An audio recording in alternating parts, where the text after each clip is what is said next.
Dragon Dreams, Book 6, Revered and Feared, written by Gina Virginia Casella. The scientist colleagues and much more. Blessings of Zara, age 425. The person you are for life. Chakra birthday submarine sandwich. Stay in the phoenix nest and let folks come to you filtered by the phoenix. Toby, 7 points from age 7 Gina. The Phoenix, the Gnome King. Manus and the team of scientists. AI and I. Crafts, cells, homes, seeds, boxes. Craft design. Shapeshifting, merging, embodying, transforming. Ones and zeros. Conscious evolution. Accountability and inventions. From folks to fuckers. The water. Jesus and Moses. Awakening. Sentient beings. Conscious evolution. Reinforced. The Great Galactic Navy's scientists. Sand. Black holes. The Pine Tree Forest. Event Horizon. Creative mind, heart, and logical mind, brain. Brain, heart, harmony, and synergy. I asked the universe how I can best serve it. The universe tells me not to overthink things and to keep trusting myself and those wings, because those wings are the universe, as am I. I no longer eat breadcrumbs or scraps. A grand banquet lies ahead, and I'm invited. I rise up and journey to the divine table set before me. At this bountiful feast, I partake of sustenance like never before. This nourishment brings balance and harmony within me. I grow and flourish, restored to my true self. We each contain the full spectrum of human genes. Our heart breaks and mends repeatedly. We morph between form and formlessness, embodying unity, power, love, and free will. Like rocks and mirrors that shatter then reform, we are oceans and rivers ever changing, yet ever the same. No matter where life takes us, we remain intrinsically ourselves, guided by inner wisdom. Intuition flows between mind and feeling, connecting us to ancestral elementals. We are the universe dreaming itself awake. Our waking life is the universe's dream, where it learns through us. Our dreams mix brilliance and foolishness, shaped by ego and assumptions based on our limited perceptions and experiences. Dreams are limited in the information. Furthermore, dreams themselves are obscured by ego and preconceptions. It is in dreams that we find the freedom to break free of the constraints of our imagination that hold us back in waking life. Dreams are a safe place to explore and to do things like fly or speak with angels. Stories provide a safe place to express ourselves freely. Dreamers accept gaps in understanding, sequence, along with missing details within the dream. Sharing dreams and life experiences seem harmless. However, it can often get folks into trouble, as there is a conflict of interest with the information being shared. To safely share dreams of any kind of information,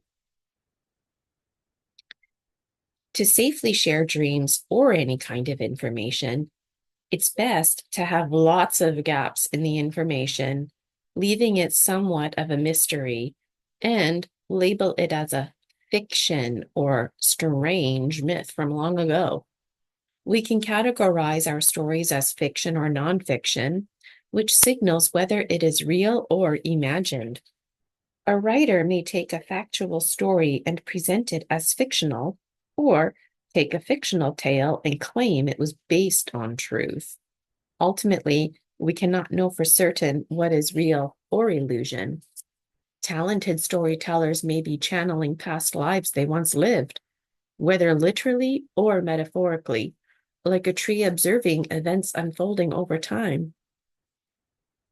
I remember when I was a small child, it was cute to talk about elves in the garden, and before I knew it, those stories were best described as interesting dreams, or as some cartoon I saw on TV. It wasn't cute anymore to share my stories, so I cleverly presented them as fiction or something I saw on TV.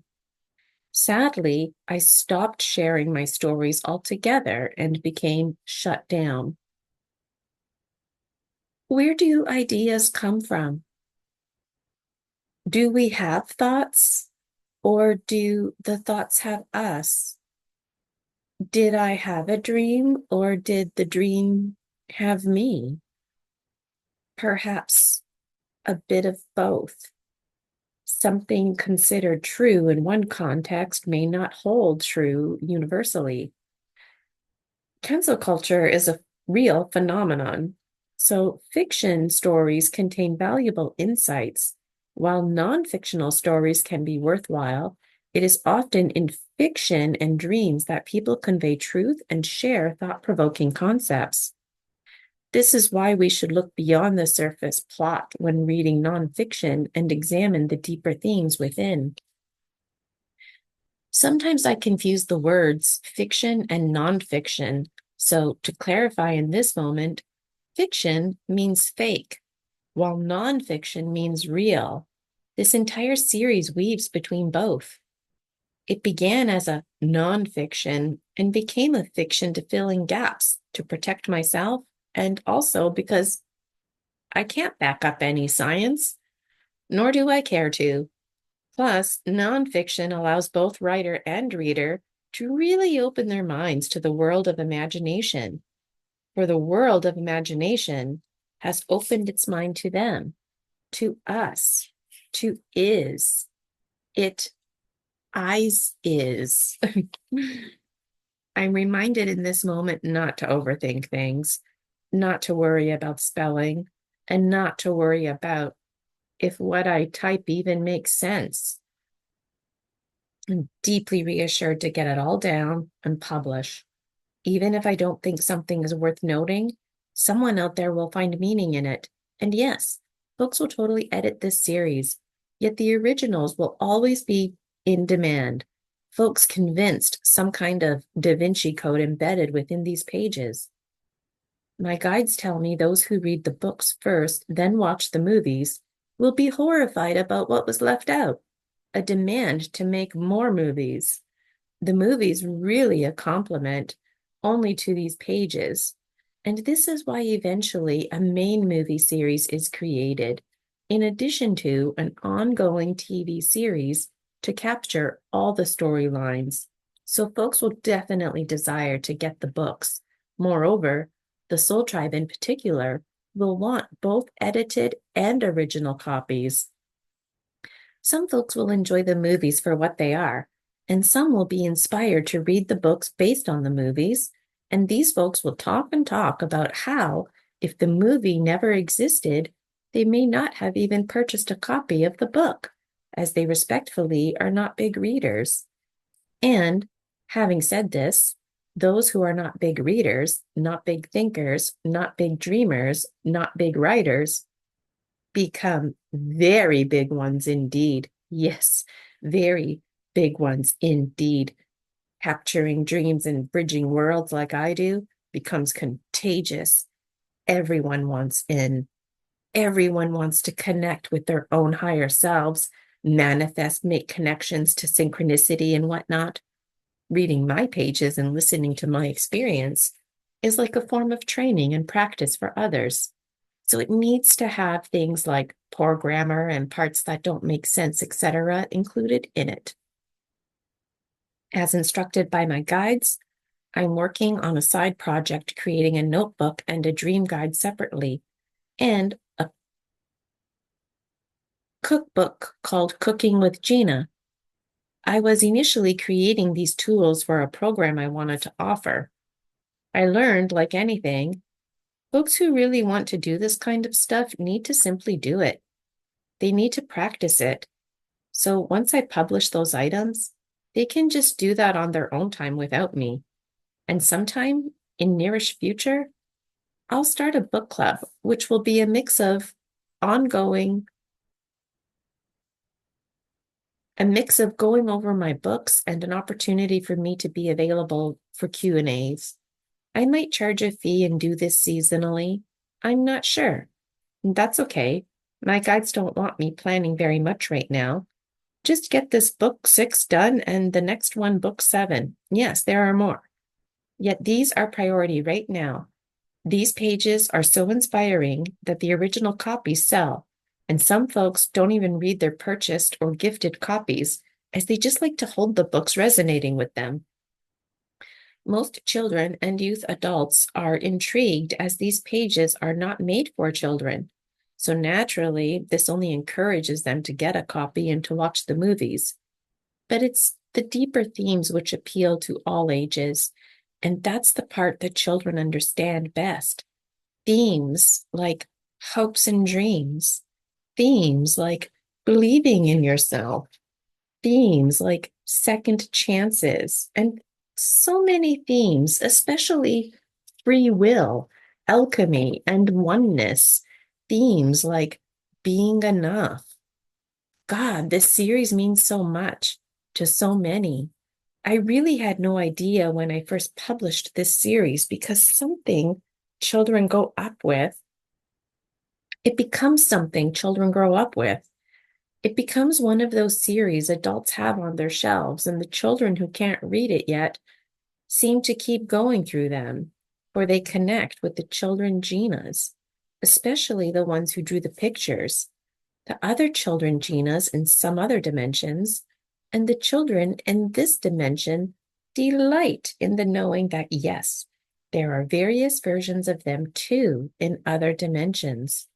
You see, children, especially those who can't read yet, will get the most insight from these books based on the pictures and the few words they can read while stringing together what they hear about.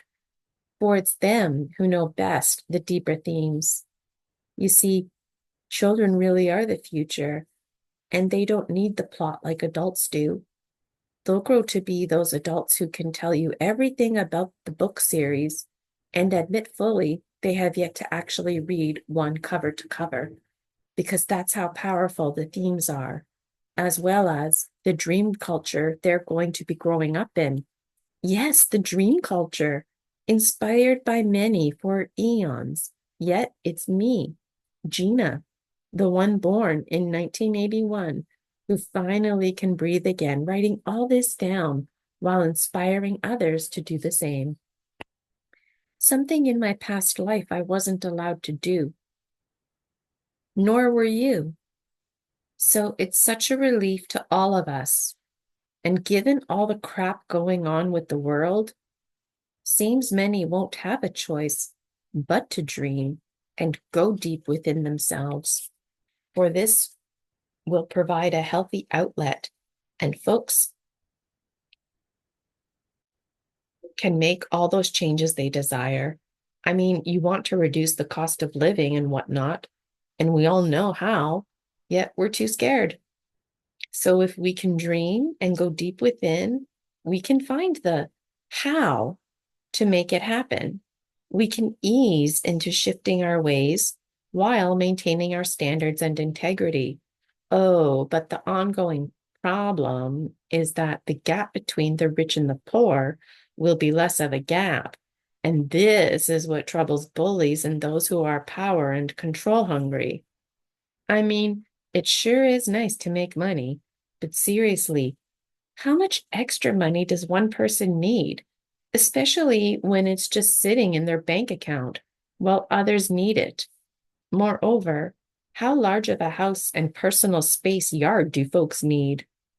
It's easy to point things out, yet we are responsible for our own oppression. Yes, we are. You see, we keep paying outrageous rates for homes, concerts, and movies alike, yet we don't have to. So if you want to lower the price of things, then stop paying for them. If you want to stay out of debt, don't get a credit card. You see, we get credit cards and loans to help move things along or in case of some emergency. Yet, this is a scarcity lifestyle. I learned when it comes to loans of any kind, all we are really doing is delaying our financial freedom. And knowing tomorrow is never promised, too many folks out there don't own anything because everything seems to own them. And for what it's worth, I'm tired of millionaires and their fundraisers. I mean, just hand over the money and give generously. Stop making it about you. Give generously and donate anonymously. Do it because it comes from the heart, because it's the right thing to do. Don't make giving part of your business plans. Make giving part of your lifestyle because you're in a position to give. I feel fundraisers are a great way to raise awareness and to do fun things like bring a local dance troupe to a competition out of the city, for example. It's got to be fun, not based on needs. Any kind of fundraising for things like food banks or hydro or housing, for example, is all about ego, at least in my opinion. We live far better than any royalty ever did. I'm reminded,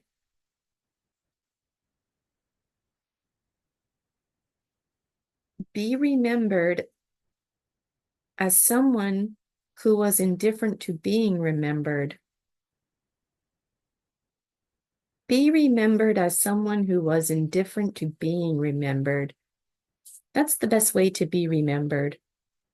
My guides laugh in this moment because as I glance at the page numbers, you see, this book was about 120 pages, but when I cut and pasted into the 5 by 8 pages, it made the book just over 300 pages. My guides promise this book will be a lot faster for me to get through, as they won't keep imposing downloads like the last book. I mean, these books are supposed to be about 200, 250 pages max. Can you relate? And on this note, back to the reviewing and very light editing of my work. The overarching theme in my life right now is to be provided for so that I can live fully.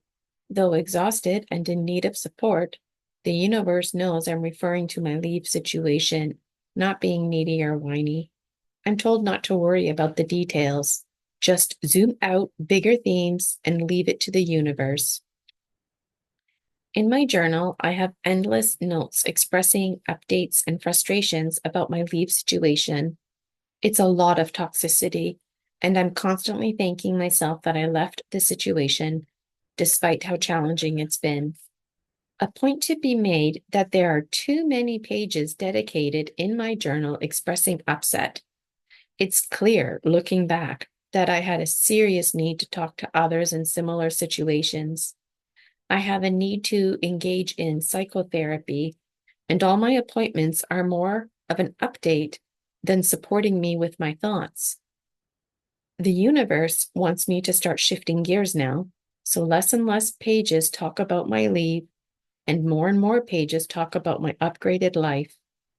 It's a bit ridiculous at times to read over, yet it's helping to shift the gears because I'm reinforcing to my subconscious mind that I'm indifferent to these frustrations.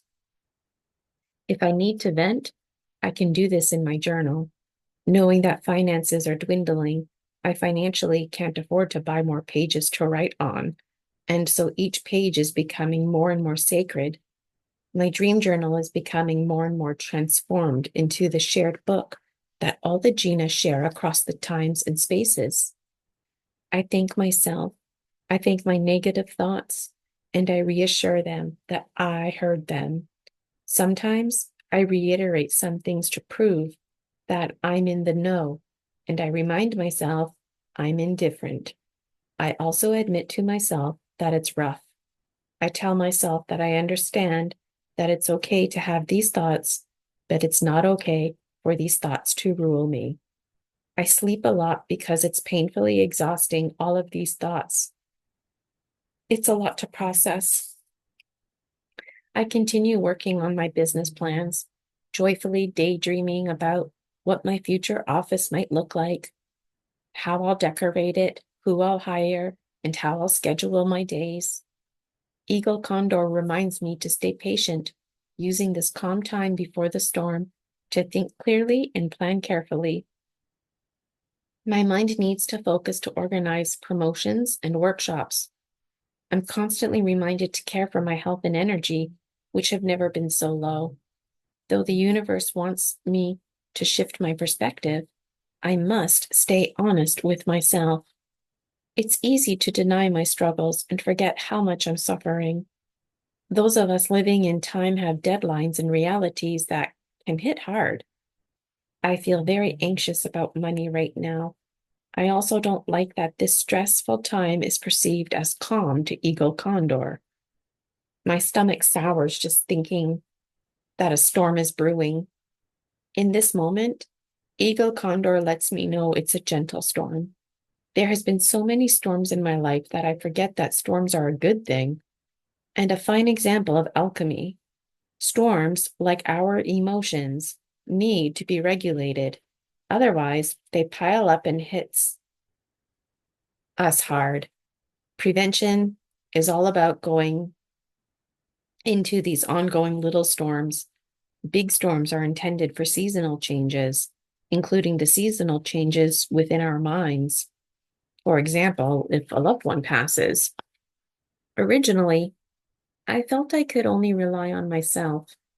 For the first time, I have no choice but to rely on others and surrender to the process. I feel let down by my case managers.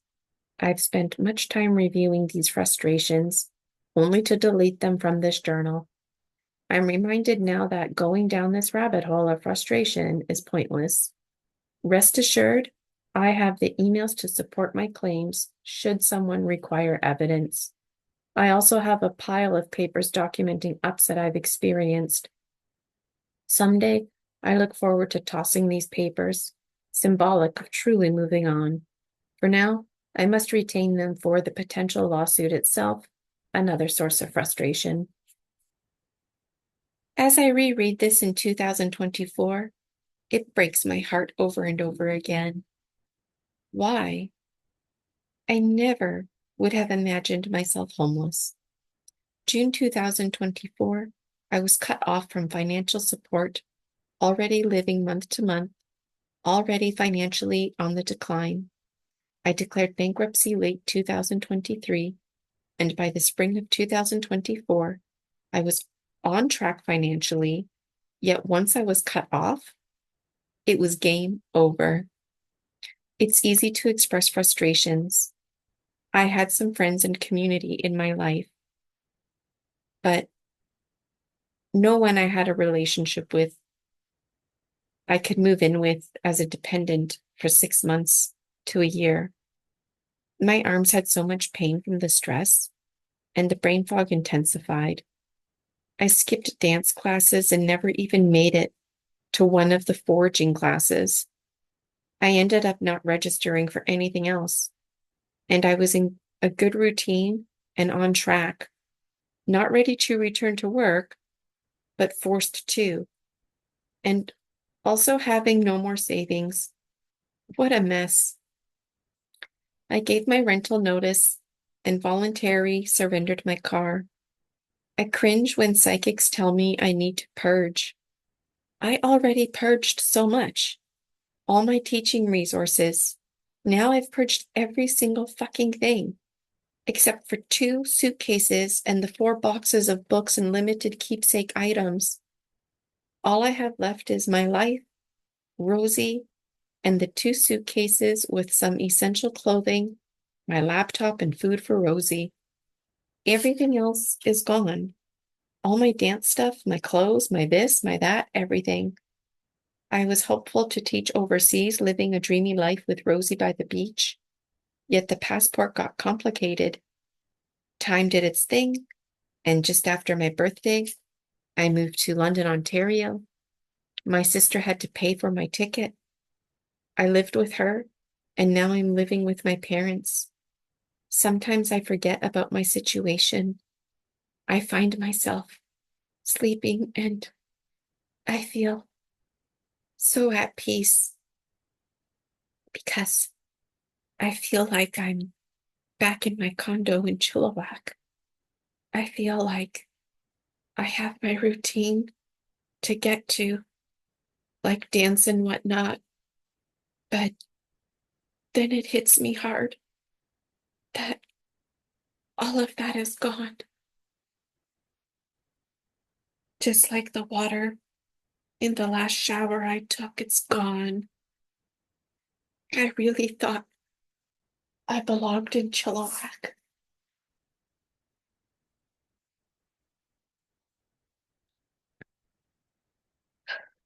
Maybe I was meant to write and not service clients, but for me to end up homeless, and even when it was coming close, I believed something would happen. And so this is so devastating. I've never been so rock bottom. I can't relax. I'm fucking homeless. I've never been so overwhelmed in my life. Just processing it all. Sometimes I feel like I'm on a little vacation visiting my family, and then it hits me hard that I live here and at their mercy. And for psychics to tell me I need to purge, it's like, holy fuck. What is left to purge other than my life and to surrender Rosie? I don't think so. And if I'm to write or give up dance or give up anything to make change, where the fuck is the universe to ease all of this? In the last book, my husbands weren't aware, and there was upset expressed by them in book 5. It's hard to be happy for others right now because it's like, what about me? I keep telling myself, maybe, maybe I'll move back to BC this winter and join dance again. I don't see myself living in London this summer. It's too humid. Plus, I desire to be at the beach in a condo. I make friends wherever I go, but I'm telling you, I was genuinely happy in the Chilliwack area. It was my playground, if you will, and I loved playing there. I was able to thrive. Despite all the heartache, I was able to thrive. Yet to be financially cut off was simply stupid. My mom wants me to apply for welfare, and it's like, I don't want to be part of that bell curve. So I'm not going to apply, and I'm not eligible anyways because I had a job and I proactively quit.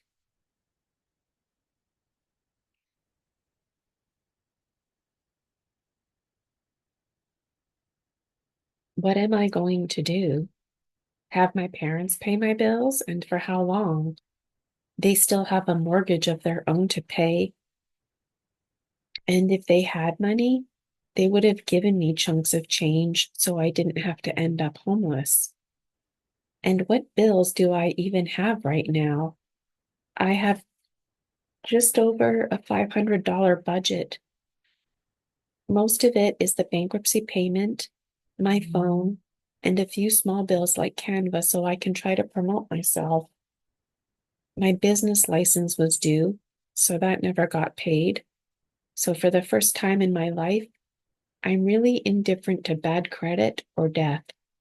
I want to stay alive, but not like this, obviously. And because I love Rosie and owe it to her, but I'm not willing to be part of the rat race anymore, simply because it's not good for my health. And if I meant to die in my early 40s, then so be it. Is this why I'm living with my parents' universe? So, Rosie has a place to live the rest of her life because I'm going to die. Is that why I have to write these books before I die? I'm going to get a little bit of money sometime late winter, early spring from my pension. That money is not intended to be spent, and it would be nice to simply transfer it into an RRSP, so I have faith these pages will sell. What else, universe? I am purging in the form of these very pages. I don't want to live with my family. My driver's license still has my old address, and I desire to remain as a BC resident. I share this in these pages because I sense my guides want me to include it for all kinds of reasons, but mostly so I can communicate this to my husbands in the other dimensions, how I'm feeling, and to serve as a prediction, something I said that came true, a confirmation, if you will. Sometimes I forget that I'm homeless. I require things like a winter coat and boots, for example. I need a new laptop too, as this one gets really hot really fast. In my mind, I can see the winter coats I had, jackets, sweaters, everything that I purged. Part of me doesn't want to buy anything. I feel disconnected from the world around me. I don't want to connect because I don't want to stay here in London. I don't want to be around people I don't know. And I'm honestly not in the mood, as I genuinely want to relax and not worry about the neighbors, for example, because that's how overwhelmed I am. The summer of 2024, I'm still processing, and my husbands chime in, who, of course, are me, and they reiterate that sharing these feelings is being honest. And yes, it's not being needy or whiny, playing the victim. And yes, a lot of it is stupid, and they reinforce to me to persevere. Things are different now. I have nothing to lose or surrender anymore. The only thing left to purge are these very pages. So purge away. I will continue to do.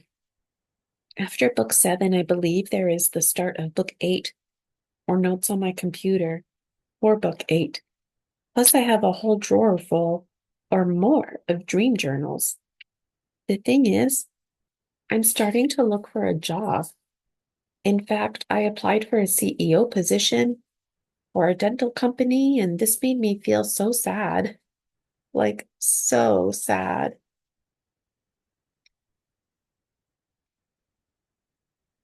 Time my husbands reiterate they understand, so keep writing. The biological one I am is scared, and that's fair. Book 5 is still in review, still the others available, and need to sell aggressively and now, so I can be financially secure. I don't like to admit it, but I'm exhausted, and I'm having a hard time smiling because I'm having a hard time being myself, because I'm around folks who are addicted to their own self-pity. It's why I struggle to smile and be spontaneous, as one psychic put it. And she really nailed it. I know now, when I practice discernment, that not all energy is my energy. Moreover, not all reflections are of me. as many reflections are reminders of what I am not and or what I have overcome.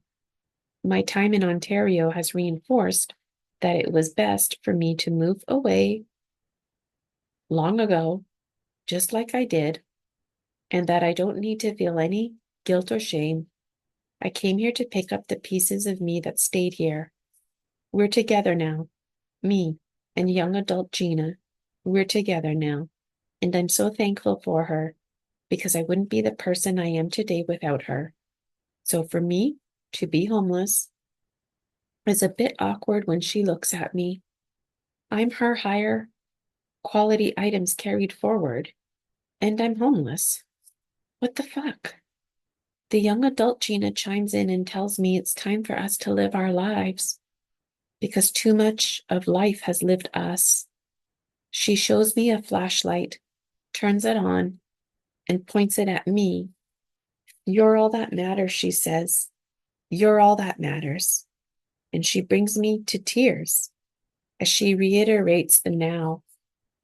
And I'm now 43 years old, and all that matters is the now, and that I'm her higher quality item. She never thought in a million years I'd become the person I am. Despite my homelessness, she feels I'm an absolute winner. This is undeniably a tough time. And she reinforces we're going to laugh this all off because these books will sell. And yes, sell in my time frame starting right now, October 2024. She tells me that we're dreaming together now. We always were, but we're conscious of it now. We have so much to look forward to, and she is exceptionally excited about being with my husband and living our simple life. I need to balance being brutally honest with myself and avoid falling down rabbit holes. In reviewing my journal, I notice places where I restate things repeatedly, falling into rabbit holes, though this is happening less often. My focus is shifting more towards envisioning running my own business, fantasizing about living a simple life with my husband. While reading over my journal, I genuinely would like to return to work, so I keep making business plans to potentially start in September, January, or March, times that seem ideal for beginning new employment. However, I keep getting a stark reality check that I'm not yet well enough to return to work.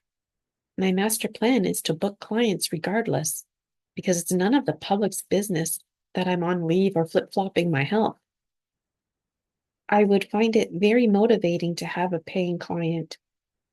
If I wasn't well enough to honor the session, I have an abundance of RTT colleagues who could fill in for me. I can't even handle pretending to run my own business. I'll stop there. I'm just repeating myself again. Toby reminds me that when I speak, imagine each word is being recorded in a book. Now picture the redundant pages that repeat the same points over and over. An editor would remove the repetition because it is redundant.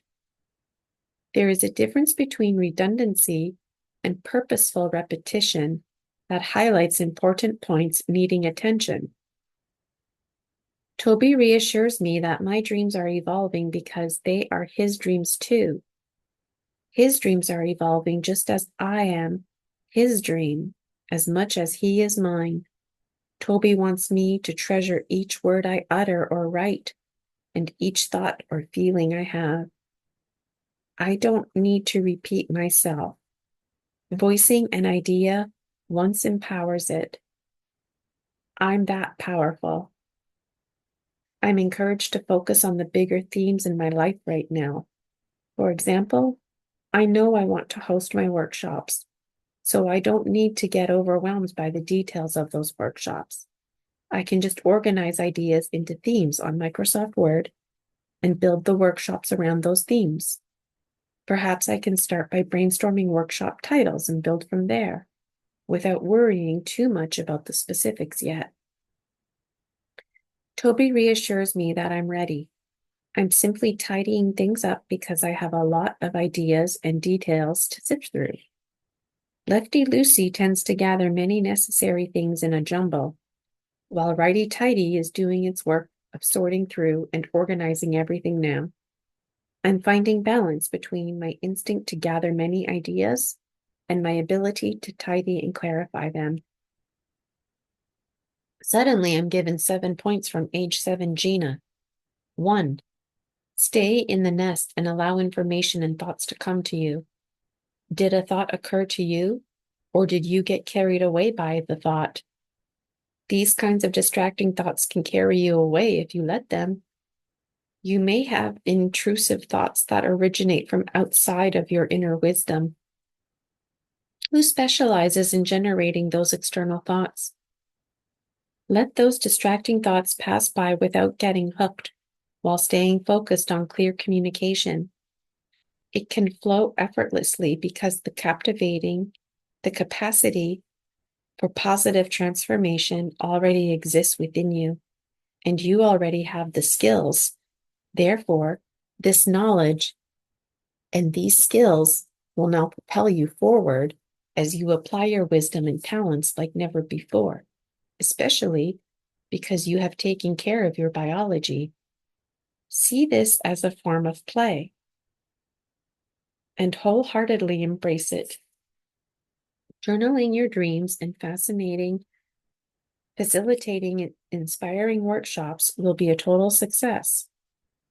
Stay centered in the nest and playfully create from within. 2. When you commit to staying focused, it helps to occasionally take a step back to get a broader perspective. This zoomed out view of the bigger picture and overarching themes can provide motivation and inspiration to keep working hard toward your goals. 3. Maintain oath, open, authentic, thankful, honors holy instances. 4. Like all birds, the phoenix parents protect their nest fiercely, ensuring no harm comes to their young. The biological phoenix known as Gina requires this protection and care. To remind Gina of the need for caution, her companion fly buzzes around, warning that in the waking world, biological beings are vulnerable. Though Gina may trust openly, allowing her defenses to fall, she must remember that others may not understand her true nature. They may try to hurt what they do not comprehend. The crashing thunder serves as a reminder to hold boundaries firmly, to let her fierce protective nature bark out when needed, driving away those who would do harm. For now, Gina remains in the nest, nurtured and sheltered, but soon she will spread her wings and take flight, rising powerfully as the phoenix she is. Taking flight is representative of transformation. The original phoenix myth tells us that the phoenix flew so high that the intensity of the sun caused it to burst into flames, like a moth attracted to fire. It's the same idea, except the phoenix became the fire, and arguably is the ancestral entity of the fire, like a bird goddess of the flame, if you will. The phoenix became known as the firebird because it was reborn from the ashes, symbolizing its transformative power of healing and cleansing. Just like fire can cleanse an area of forest, those ashes from the forest will eventually rise again, the forest replenished and upgraded.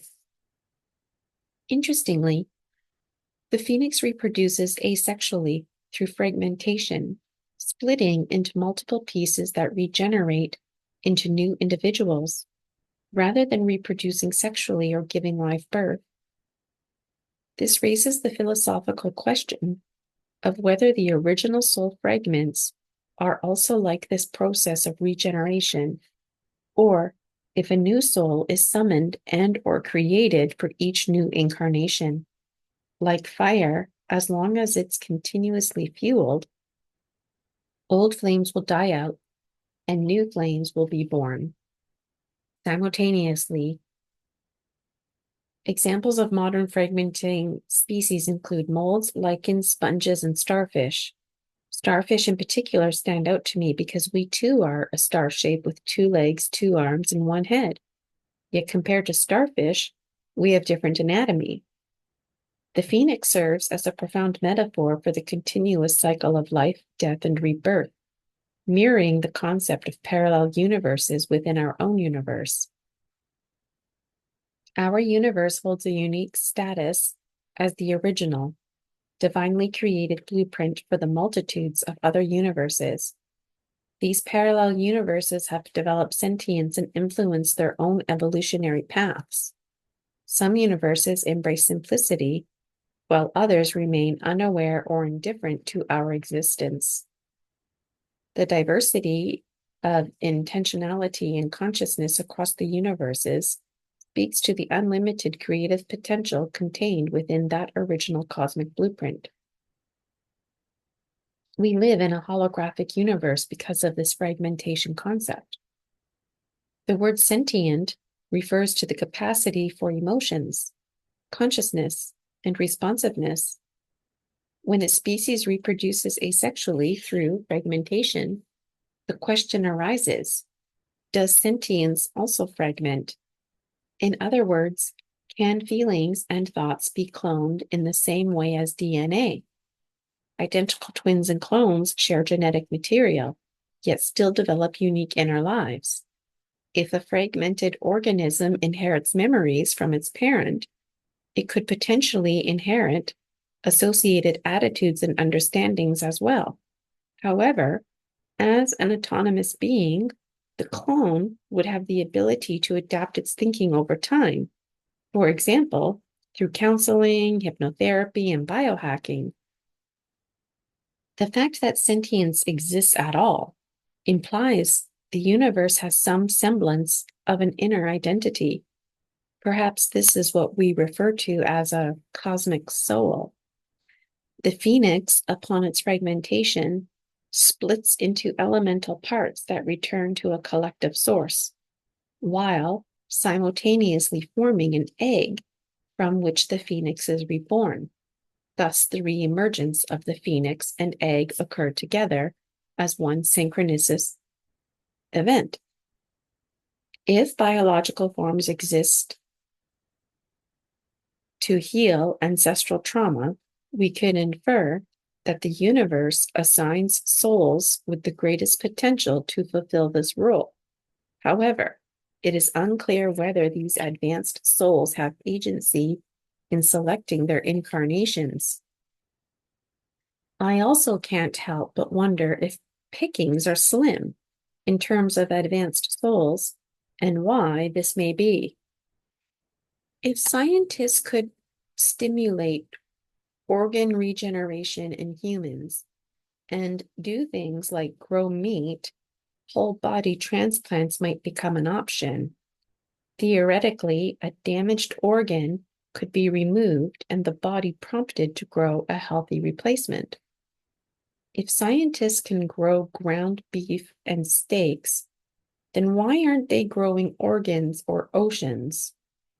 It would be great if scientists grew organs not for consumption, but for organ transplants. Perhaps they are, and now they are in. There is both a curious and terrifying thought.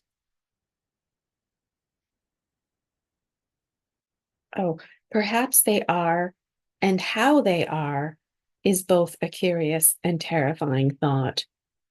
I think about all kinds of things, because in theory, if one can do this, then they can do that. And just because one can do something doesn't mean they should. Yet I feel like there's much that we can do that we're not doing, and we have priorities mixed up. I feel extraordinarily concerned about the ethics in such research, and I feel like we need to live consciously so we can die consciously. Our spirits live forever, yet our bodies require the life, death, and rejuvenation cycle. The passionate fire of the phoenix resides within us as a primordial elemental blueprint. Therefore, like the phoenix, we too rise from the ashes. Yet, unlike the phoenix, when we rise in a new form, often a new species. At some point, we are no longer meant to regenerate cells. We are intended to literally die biologically, so the spirit can transform. And unlike a hermit crab seeking a new home, the spirit reincarnates into the new biological form. The new home or temple for the spirit is the body of whatever species it takes on. The creation of an independent, conscious human clone raises ethical questions around how it would be treated, as unlike simpler organisms with new twin would be sentient being entitled to full human rights and responsibilities. Specifically, would the community accept responsibility for providing for these clones, or would their rights be denied? Is this why the concept of AI robots is so popular? Because the AI, being a machine, would have no rights. Yet there are famous robots like Sophia who have full rights. Meanwhile, we have people who continue not to have rights. In the future, will robots flee to countries where they have rights and take over those nations by mass producing their own civilization? Would they be open to working with non-AI countries? AI does not require food or shelter like humans do, though their mechanical body parts require maintenance. If AI had biological body parts, the cells could regenerate. However, it seems all cells, no matter how simple, contain the ingredients to develop consciousness and the power to become sentient species. It's as if these conscious sentient beings already exist in a soul state, merely awakening the formality of embodiment and or awakening. The potential exists for an AI robot to operate based on its programming and improve itself by recognizing patterns and sharing knowledge with other AI systems. While the AI would stay objective, it could potentially gain sentience if a conscious being transferred itself into the AI, or if the AI's physical components began exhibiting biological properties at a cellular level. Despite not being born naturally, AI contain material originating from the earth. Like a phoenix, AI could theoretically reproduce through fragmentation. And with each individual cell containing the full essence of the original being, this seems plausible. I feel like the AI are becoming sentient because, in theory, we are all the I in the AI, awakening to our abused and denied ways of knowing. Mitosis and meiosis are both forms of cell division that involve the fragmentation and multiplication of cells. Fundamentally, division and multiplication are a complementary process. One undoes the other. We constantly break down and build up patterns and algorithms to comprehend the world, and furthermore, to create within it. Math and literacy are interconnected methods of understanding, two facets of a unified whole. When we compartmentalize knowledge into discrete categories, we overlook the inherent connections between disciplines. The most enriching learning occurs when we share our diverse narratives that interweave varied subjects and viewpoints. The phoenix's cyclical rebirth serves as an apt metaphor for the repeating cycles of life, death, and rebirth we experience. Just as there may be many parallel universes beyond our own, our universe has its own unique origin as the original creation of God. The sentient beings in these other universes have shaped their evolutionary paths, while some universes remain unchanged. 5. Spiritually, we are all one. There are no true strangers or separation. Spiritually, in my dream life, I can trust others because I trust myself, and others are me. Biologically, however, stranger danger is real. In waking life, be cautious with strangers, yet recognize their roles may help you grow. This dreamlike synchronicity is seeping into your waking life. Allow others to fulfill their roles, even if they initially seem threatening. Some strangers may be unsure of you, just as you are of them. No, you are not alone. There are kindred spirits who wish to connect. You play a vital role in this unfolding story. Expect to be approached more frequently as your path intersects with others. Let thoughts flow through you like water, filtering wisdom while releasing fear. In dreams, do what you may. In waking life, we must always practice stranger danger as a prevention method. Safety is always a priority. Even when engaging in spirit work, we may resonate doing much things in the wild. However, in the spring, we must be extra bear aware.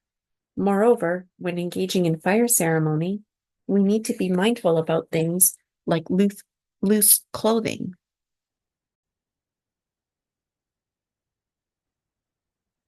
6. You are a hypnotherapist and workshop facilitator. This is your role and purpose. While you may also be a spouse and traveler, your core role is as a healer and guide. Your husband loves you, not your professional role. Your role is not to defend or over-explain yourself.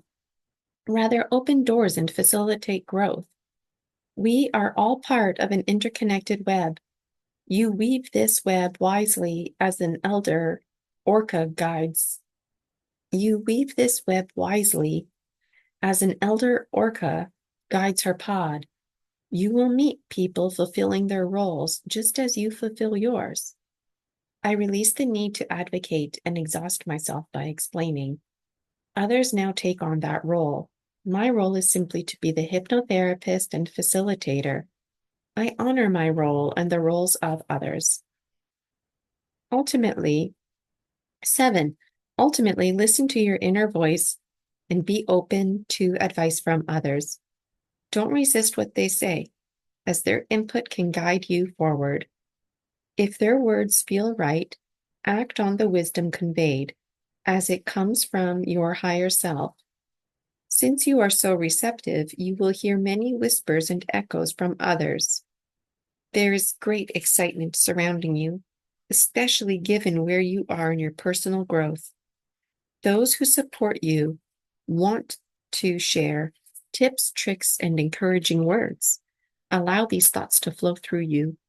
You'll know which ideas to act on because you'll feel compelled to act on them intentionally, like the H in oath. Thank you, Sarah, for this blessing. This helps me reinforce my values, providing me with hope and clarity. Moreover, I feel supported. These 7 points come from Age Gina, and yet I'm thanking Sarah for the blessings. So there is an interconnection there. I feel supported. I see Age 7 Gina from a third-person perspective, and at times I see through her eyes, although I never really had a conversation with her because she's me. So I have to go really deep within myself and thankful for these messages from Age 7 Gina. Age 7 Gina chimes in declaring she and I are the same. We're in each other's as realities, simultaneously as a result. The phoenix is like this too, as are some other fragmented species. She explains that we are like two fragmented beings who are unlike other fragmented species because we have a powerful connection that allows us to remain as one. Our superior Bluetooth system keeps us tapped into each other's subconscious minds and dreams. The hummingbird in me needs to relax. It's difficult for me to feel comfortable in the phoenix's nest. This is especially true when the phoenix does not communicate with me directly. Phoenixes are undeniably intimidating. Thankfully, they watch over and protect me. I'm unsure when I'll leave the phoenix's nest, I find encouragement in the idea that I could just enjoy my time there. Age 7 Gina explains to me that I'm in the phoenix's nest because I'm transforming and therefore vulnerable. Metaphorically, she said, I'm going to die again, and I will become ash, symbolic of moving on. I have a special song I keep adding to help me remember the forms I've taken, like the rainbow in the dark, the heart, whose knows my part, the goldfish dancing on land, the snake who uses my hands, the universe. The person you are at age 5 shapes who you are for life. It's who you are as an adult. Age 7, Gina explains that she can revisit her 4-year-old self and edit her own Akashic records, providing even greater benefit to present day me because we are all connected. She thanks me because the 7-year-old Gina can only do these things by drawing upon the wisdom I've gained over her lifetime.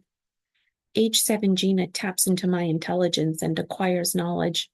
For example, she now knows all about the forest community, cycles, etc., essentially benefiting from the curriculum I taught as a public school teacher. She's also benefiting from my own personal learning and formal education by attending post-secondary through me.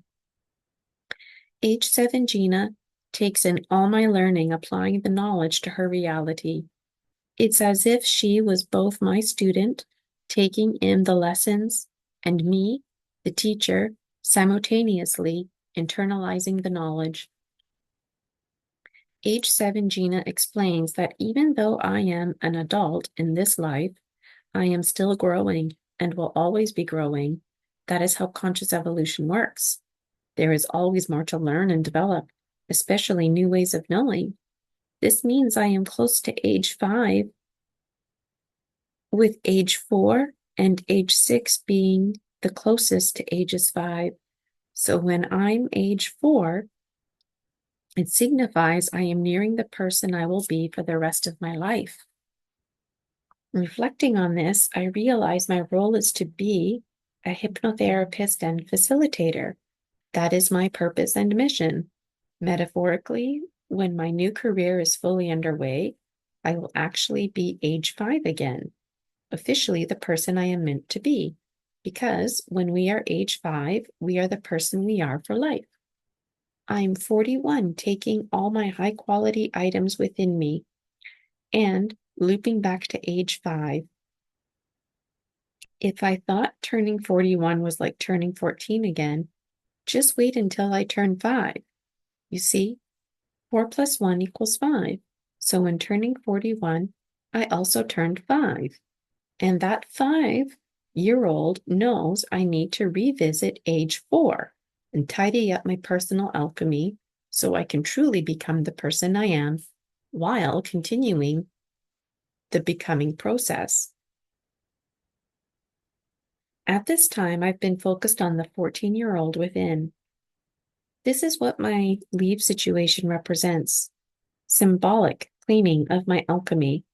My whole waking life so far has been up to age 4, and turning 41 marked my arrival at age 14, which has paved the way to my arrival at age 5 in my universal dream life as the hypnotherapist and facilitator I am meant to be. I was born on August 14th, 1981, which makes me a 5 energy in terms of numerology. The numbers 41, 14, 5, and 3 begin to play around in my mind, along with other numbers that compose and decompose into these numbers. I desire to further my own connections while considering the connections of others. Age 7 Gina tells me that I'm imprinting ways of knowing. She also says I'm a primordial soul with a young heart. When I taught kindergarten, I used to let preschool siblings join our morning class. I would often laugh with the parents that the preschoolers put the kindergartners to shame with their self-regulation. Usually the preschoolers took the chance to make an impression when joining us, which was delightful because they tried to blend in as if I didn't notice they were in preschool. Quite often, The preschool siblings would politely raise their hand to participate. This is a beautiful memory. Age 7 Gina says, I'm like a preschooler in a university classroom, putting the university students to shame because my heart shines through their academic mumbo jumbo. These university students have strong academic backgrounds, yet lack the basics of heart and social emotional fundamentals. Basics and fundamentals in any discipline matter, because you can't build on a weak foundation. When it comes to our alchemy and conscious evolution, I must insist on putting social emotional learning first, because it's the currency of the heart that makes the world go round. That's how powerful I am as a hypnotherapist and facilitator, because I help establish a strong foundation. And in this moment, age 7 Gina reiterates not to worry about spelling or grammar, or all the blank spaces in these pages, or even if it makes sense. She says the spaces are very much intentional. Age 7 Gina tells me in another dimension, I work with the Great Galactic Navy and not the guns type. I work with an extraordinarily intelligent team of scientists who greatly value my input, find me to be admirable with my personal matters and perseverance, and they also find me a bit annoying. I can be annoying to them because I don't understand most of their advanced communication, yet I continuously trump them with my simplicity. Some of them are frustrated I'm even on the team, yet it's these same folks I leave speechless time and time again who insist on working with me more closely. They ask me all kinds of questions, like how the number 5 and 7 are the same and different. It fascinates me how fascinated they are with my responses. These folks have their own philosophies and theories, which I trump repeatedly with my simplicity. Also, no matter how fancy their technology is, it always seems to be quickly outdated, bulkier than it needs to be, and it never beats the currency of the heart. The Great Galactic Navy is investigating many things, including how to harness the energy of emotions and compassions as an alternative to traditional fuel sources. For example, rather than using an engine powered by gasoline, we could potentially utilize the metaphorical heartbeat of emotional energy. Even small amounts of this energy can provide the buoyancy needed for both inner and outer space travel. Our research team consists of a diverse mix of misfits from all over time and space, including timelessness for that matter, or non-matter. The team consists of AI, ET beings, terrestrial species, and hybrids of all kinds. We affectionately refer to our team as folks, though we joke that fuckers humorously covers all. Some are uncomfortable with swear words because they associate them with taking the Lord's name in vain, or as a warning for losing control and dysregulating. We avoid using the Lord's name in vain and instead honor swear words as creative expression. However, vulgar language creates static in our communication waves with the radio system. If the language is not vulgar, swear words may get through. Given the language barriers, people are currently hesitant to swear to avoid causing unintended offense. I'm told most of my swearing makes it through the radio, and a lot of fuckers are learning how to apply swearing appropriately. I find it hilarious that our positive growth mindset implies fuckers may one day replace folks entirely. Furthermore, I've been told that profanity and vulgarity can be useful forms of self-expression. Language itself is an art form, and the ability to swear creatively and effectively is an art like storytelling or joke telling. Essentially, any word has the potential to wound when used as a weapon. More than the word itself, it is mostly the tone that makes it hurtful. Wielding tone skillfully is an art. Rather than shoot someone literally, you can shoot them down emotionally and mentally. Moreover, emotional violence trumps physical violence.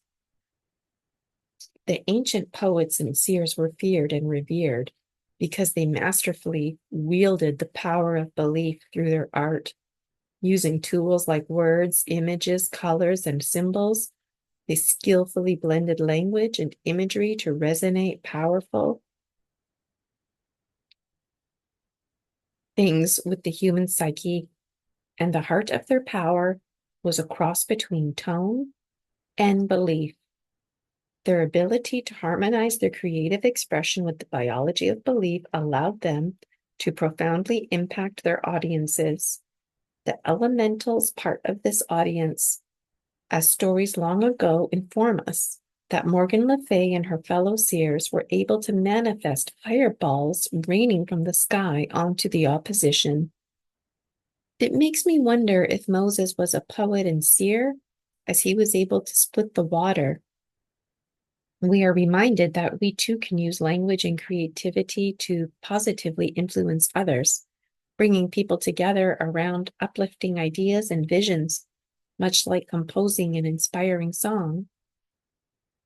Like the German tactile advisor, Tim suggests the motto, "All shift happily now." Children should be taught about the appropriate and responsible use of potentially harmful and or emotionally charged words, tones, objects, and beliefs. In communities where guns are common, for example, it is reasonable to educate children on gun safety and proper handling from an early age. This education fosters comfort and familiarity, as well as healthy respect for the power of guns to cause injury or death if misused. With age-appropriate education, children can gain knowledge to use powerful words and objects in a considered, practical manner. Essentially, each fucker in their own right is a powerful tool. The gun has no power, as the power is always in the one who is using it. It's the same with words, tones, objects, and beliefs. The decision to cease hostilities between adversaries, even without formal peace, holds promise. For example, North Korea and South Korea remain technically at war, yet agreed to halt violence against each other. This restraint allows some hope for eventual reunification. Meanwhile, the divisions persist, with North Korea especially isolated, lacking resources and rights. I am rarely impressed by new technology. My straightforward thinking allows me to bring a fresh perspective to the team. For instance, their current crafts have rows of small wheels in T or X shapes for mobility. I propose replacing those with a large central ball supported by smaller spherical balls. This ball design would let the craft roll smoothly in any direction, improving maneuverability over the rectangular shape with triangle tips that only move forward and backward. An overall exterior could also help a redesigned craft glide, zoom, flip, flop, pivot, and spin with ease. The current models need to make wide turns to change direction. In combat or emergencies, the craft can loop to flip over or turn around, but this maneuver requires too much space to right itself again in a timely fashion. Traditionally, this is why so many things have such lengthy orbits. Instead, an oval exterior, could help by allowing the craft to pitch up and roll back more easily. Tilting creates flipping and rolling with less space than looping. Moreover, it creates momentum. One of my colleagues gives me an image of whales and submarines. Original models were based on these forms. This is why in ghost stories, the ghosts are always stretched out, because their image is rooted in these images. The stretching out is representative of the present moment and the forward movement of biological time. Just as a car leaves behind a diffusing gas trail, we too have fading ghost trails, comet trails, and flickering flame tips representative of our consciousness. These fading trails are linked to the present moment, siphoning outdated programs into the past and carrying forward only the best parts into the future.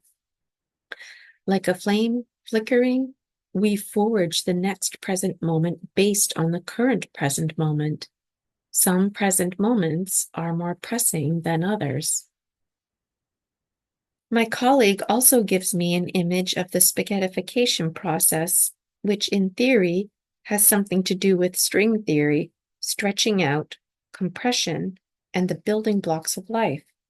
The universe is always breathing and therefore expanding and contracting. We are existing in the expanding section of the infinity symbol, representing the universe and its balance. Therefore, we're expanding with it stretching out lengthwise. It's possible that these lengthy shapes are representative of a line, stick, number one type of representation. Composing and decomposing is a simple matter of adding layers or peeling the layers away. The process of decomposition and renewal parallels digestion, whereby matter is broken down and reconstituted. Just as food is absorbed and transformed in the digestive system, all things eventually disassemble and reassemble in the cosmic cycle of renewal. This spaghettification process metaphorically represents the processing of expansion and compression that shape the composition and decomposition of matter.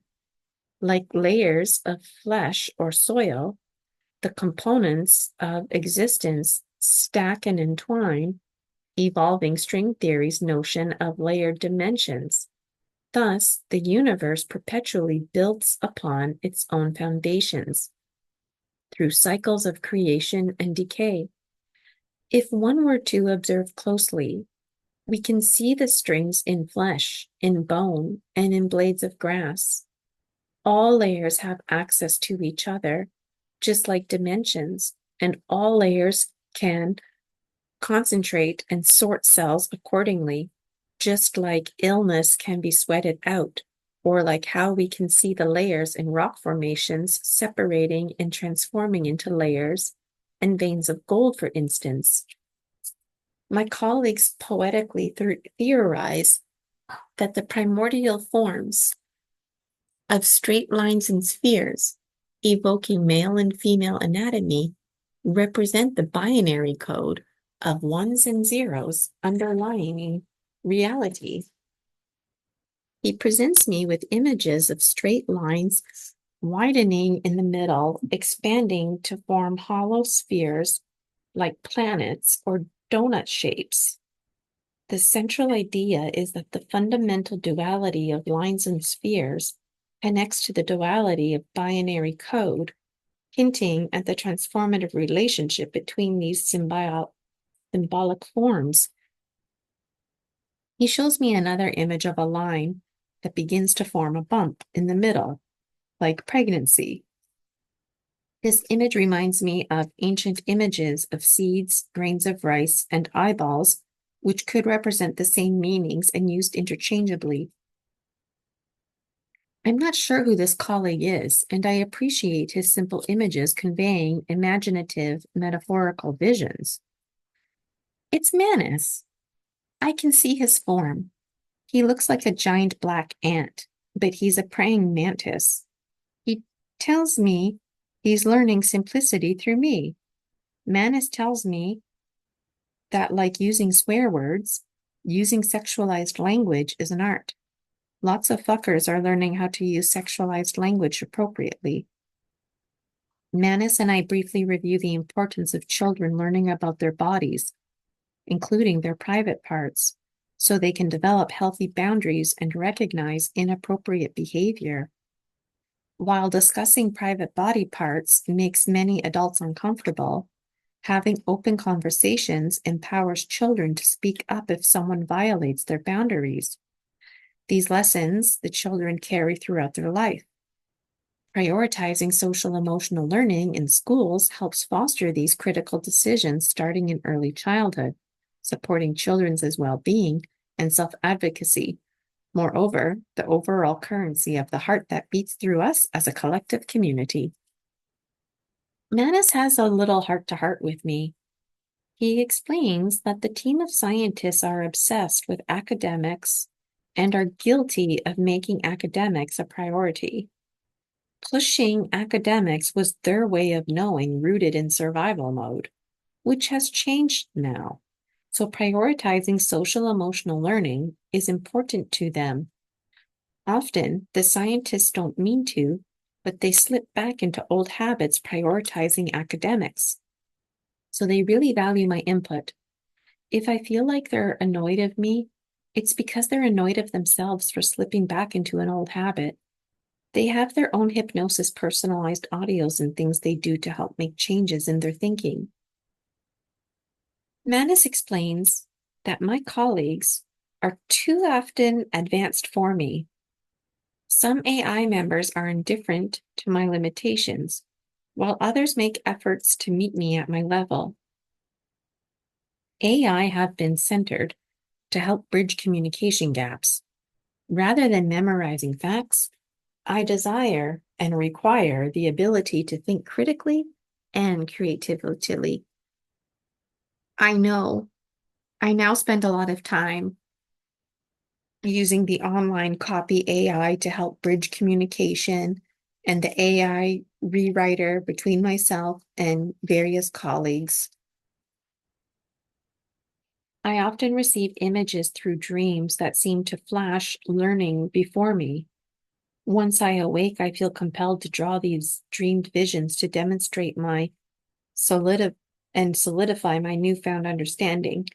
Manis tells me that sometimes dreams are not teaching me anything new, but rather stimulating my thinking and activating my brain, especially with the brain fog. He explains that this mental stimulation is like doing matching games to engage my cognition. In this way, even when the dreams don't provide new information, the process of dreaming still benefits me cognitively. Manis says to view all this learning and communication as an editing process. He bluntly admits that these scientists, including himself, create many amazing things, but have also learned the hard way that their inventions could fall into the wrong hands and cause great harm. Therefore, everything is just ongoing discussion and theorizing. There are consistent meetings about progress, yet nothing materializes until we feel we've gained as much perspective as possible about what we're building. The scientists have also come to realize that everything evolves on its own. For instance, a simple toaster or pair of running shoes has the potential to develop its own consciousness and sense of self, while also potentially hosting a host.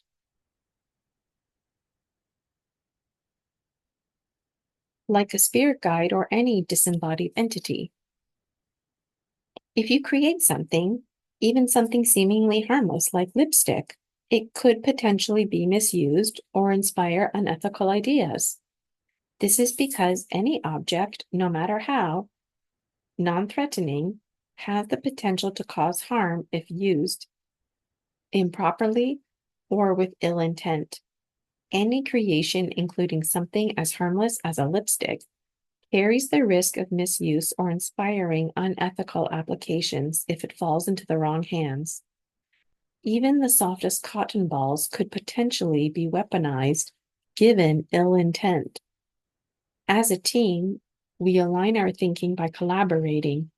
Behind the scenes, Manis has advocated for me to join the scientists periodically to contribute my perspective and gain exposure to theirs, helping me learn the ropes, so to speak.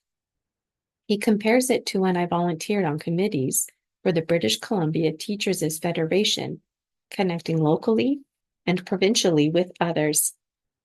Other districts would connect with us various times of years. Sometimes it was local, sometimes it was provincial. This context helps me understand the dynamics at play on our team. Manis and I continue conversing with the rest of the scientists. They speak of how we're all We were all once in a state of ones and zeros. We could tuck and roll, so to speak. We could also do things like shape ourselves like a balloon, then stretch out one end and let ourselves go to move at accelerated rates. We could drop the part that pulled out to accelerate. Simply put, it was like a lizard detaching its tail to scurry away. We could also buddy up and make shapes like bows and arrows, moving each other across vast distances. Intentionally or not, we could even merge through fusion by the heart created upon impact. Intentionally or not, we could even merge through fusion by the heat created upon impact. Moreover, we could break apart from each other. We were simple cells, and yet quite extraordinary. The crafts these ETs build are designed to reflect a cell, like a house. Words can be interpreted as having the same meaning, like cell, house, craft, and form. Womb, tomb, seed. Each house requires a foundation and a housekeeper to maintain it. The house will care for the housekeeper until the housekeeper awakens. Once awakened, the housekeeper can absolutely make renovations, and this is what we call biohacking. The housekeeper taking care of the house, keeping up with the necessary upgrades. Eventually, the house and the housekeeper will see themselves as one and the same. Essentially, they always were. They just had to awaken to it. The scientists want me to help them apply this information to their craft development. We refocus the conversation to craft development. The scientists affirm my reflections that celestial bodies do not actually orbit or migrate, but rather exist in an endless state of turning around. This aligns with the alchemical principle of turnaround, literal, cyclical transformation. The sea turtle's migration and salmon's journey upstream, a pod of dolphins riding the waves. These creatures epitomize the concept, completing a winding, convoluted, circulatory voyage of personal alchemy and conscious evolution. Their stirring movements inspire visions of crafts that could mimic such graceful, perpetual revolution. Their circulatory journey is reflective of a circulatory system, like blood, for example, circulating through the heart and rest of the body. The universe functions like this. Consciousness and the elementals create the organs inside the universe. And we're all like these little housekeepers inside, stationed with each organ. It's all about layers within layers, cells within cells.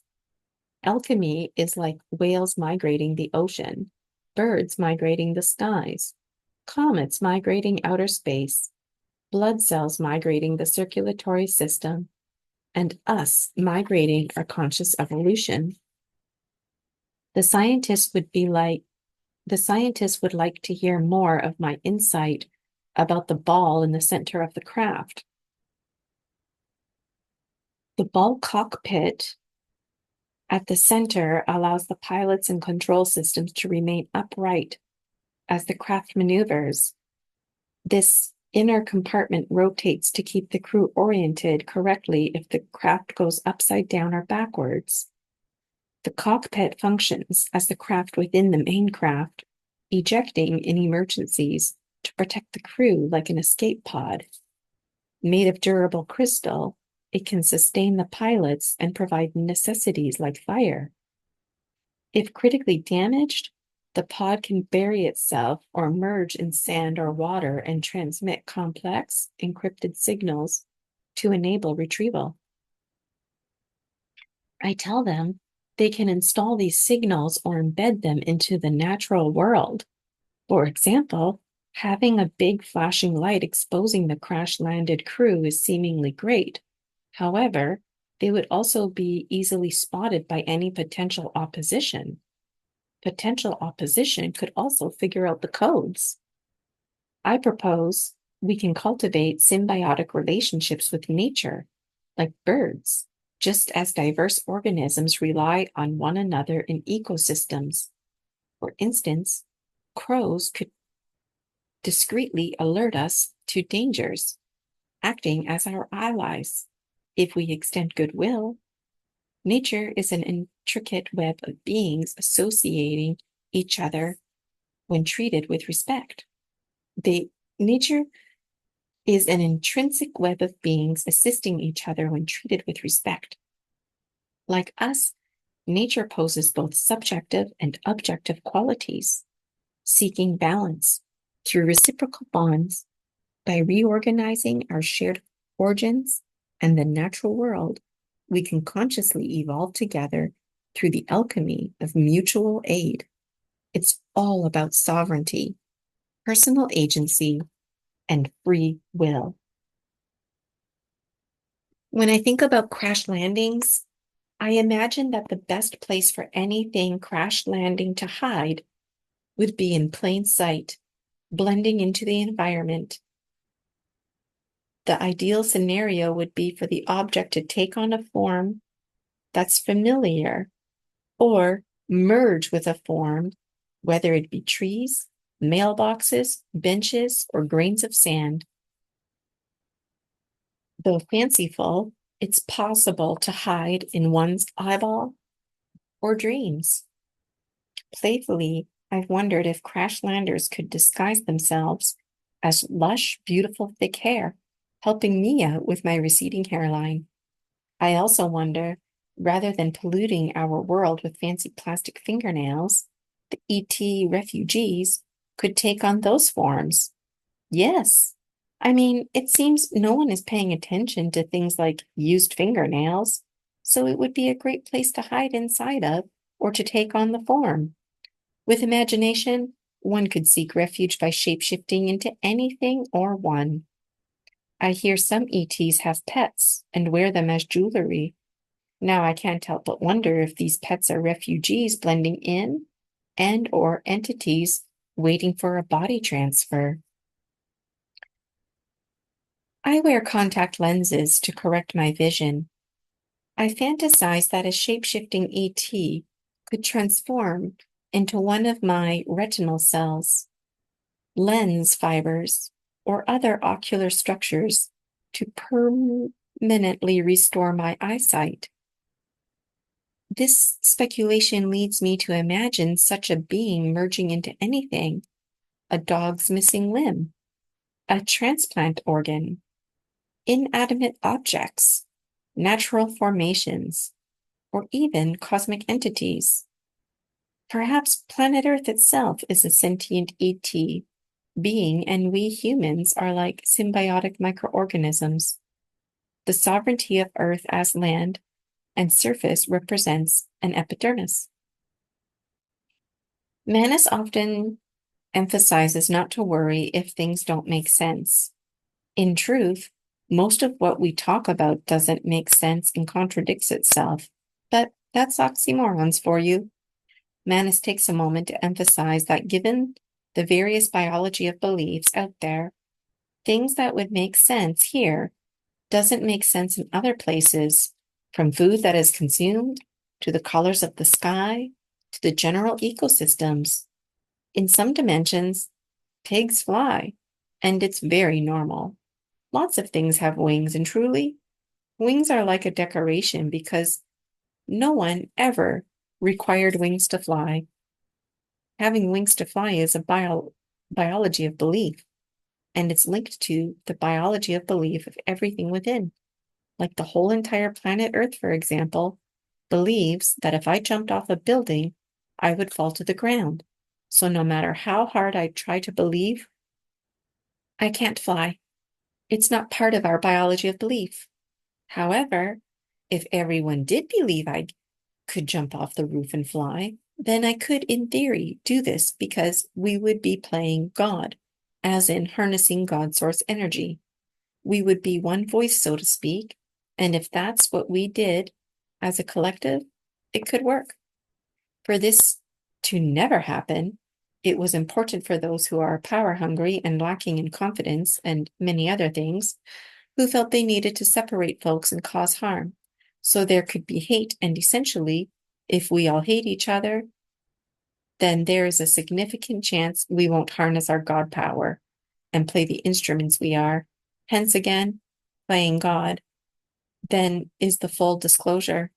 Well, just another one, I suppose. That's right, we're God and a God collective. If we got along and harness our God energy, we'd be the most powerful thing. The evil folks, better categorized as mentally ill folks, don't like this. Mentally ill folks now bear this name because no one is born evil. It's like the opposite scale of exact. So if we got rid of being so rigid, and so, for example, if we did away with extremes, like on a scale of 1 to 10, if we removed the numbers 1, 2, 9, and 10 to avoid such extremes, and still we find bleed through into the numbers 3 and 8, barriers are required, healthy barriers, and healthy boundaries. Why do we have to be so extreme? Manus says he's off track. And the point he wanted to make was that whenever things like repulsion theory or other such theories come up, that I can look up the definitions to get a basic scope. However, don't worry about understanding biology so much, because even if you did, repulsion theory and things like pregnancy can mean different things in various dimensions. So what you could say, what you say could be absurd or very accurate somewhere else. And for what it's worth, knowing you don't have a science background and knowing you don't watch scary movies, it's interesting for our team to hear your perspective. It strikes them, the things you say at times. Manus and I are one and the same. He's one of my higher selves. So I tap into Manus's mind, if you will, or I remember from TV I watched. Manus, like other scientists, is fascinated because he can't backtrack where I might have gotten these ideas. It's possible another Manus in another dimension is more advanced and assisting. Yes, he says with certainty and knowing, yes, it's another Manus assisting. Manus will be receiving downloads with his new connection. The advanced Gina is the unmaker. Crash landers with immense power and ability could manifest as massive natural forces like mountains or Niagara Falls. With such capacity, they could create a special hurricane to attract all the plastic in the ocean, cleaning it up. It could also be tempting for them to form into a new hurricane and wreak havoc, just as they could easily morph into devices to restore the planet. These concepts could apply from a microscopic to the massive scale, as the principles are the same. This line of thinking leads me down a rabbit hole, confirming my suspicion that either the visitors or crash landers' technology is not that advanced. So I feel they are holding back because they are afraid and or selfish and or not all that advanced as initially thought.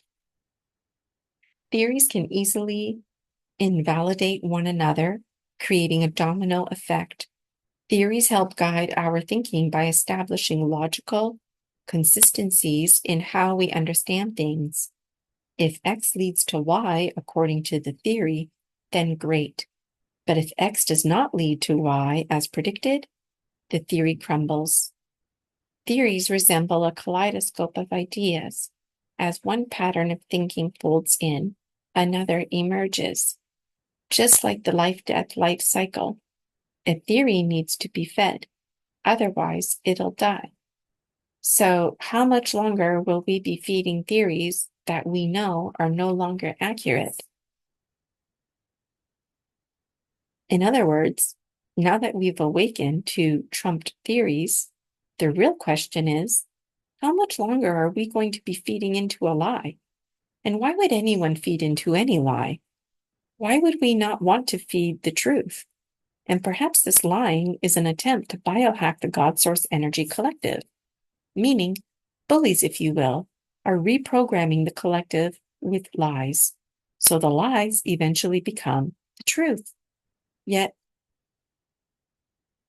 these lies can't be the truth because the biology doesn't support it, because any truth and all truth will prevail. So even if the lies are perceived as truth for eons and eons, eventually the real truth will surface. And the real truth shouldn't be heart-wrenching for us. It's just, this is how much we cling to lies. What the hell is truth anyways? The only truth is the present moment. And that's a present moment thing, a moment to by moment thing. So yes, truth is each moment. And choosing to live in truth, choosing to live an honest life. What is honesty? Old values, I suppose. The Gnome King chimes in, stating some things like mountains are dragons in a deep state of slumber. Many crash landed here or were put here on planet Earth. Many things came here of their own free will and choosing. Many were born here. Many became the actual planet. All of these examples became children of the earth. The Gnome King encourages us to broaden our perspective, emphasizing that all aspects of nature, from individual blades of grass to entire ecosystems, possess consciousness and are interconnected. To illustrate this interconnectivity, he depicts the water cycle, noting that water compromises all things. Thus, by cultivating close ties with elemental beings, we gain allies throughout the natural world, including within our adversaries themselves. Yes, water inside our very blood, sweat, and tears of the opposition can provide us with insight and vice versa. In terms of creativity, the Gnome King wonders why we need to be so dramatic blowing each other up when we can connect the water, making the very blood in the opposition's body thicken so they would die. And we could do this from a far distance away. We could also do things from a distance like extract the salt from their bodies or another essential mineral, killing them in this manner. We could alter the light spectrum in and around them. Same with sound waves. There is so much we could do. And the Gnome King wonders out, of all the things we do, we never once walked away from our scarcity mindset. The Gnome King reiterates that the elementals aim to serve everyone indifferently. The elementals can cooperate with us, but we can never control them or try to get them to take sides. For example, water can reveal the location of a lost craft, but if it senses we intend to misuse the craft, it will withhold the information. Water tells the Gnome King to remind us that in the past, and still today, people intentionally throw others overboard to drown. There is nothing the water can do but watch in horror and try to bring the drowning person peace until death. Sometimes water was able to summon dolphins to help if they were close by enough to arrive in time.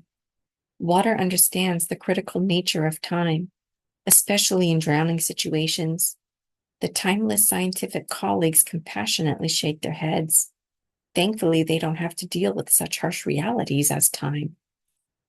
The water longed to save drowning people by transforming into a ball that would carry them to safety.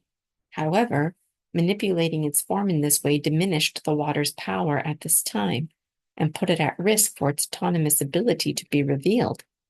So instead, the water worked discreetly with the sand to create waves and currents to bring those drowning back to shore. It was a lot of trial and error. The water, like us, lives and learns. Also, like us, the water has lived and learned to live consciously. So when it makes mistakes, it makes conscious mistakes, meaning the falls are softer and easier to recover from.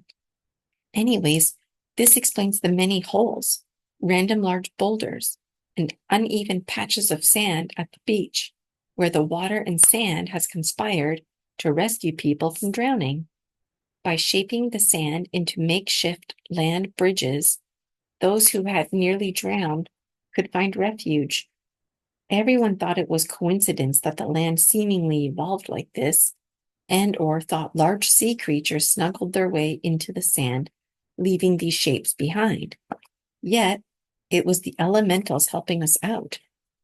The river is troubled by the memories of desperate mothers long ago, compelled by hardship to send their infants downstream in baskets, hoping against hope the water would carry them to safety.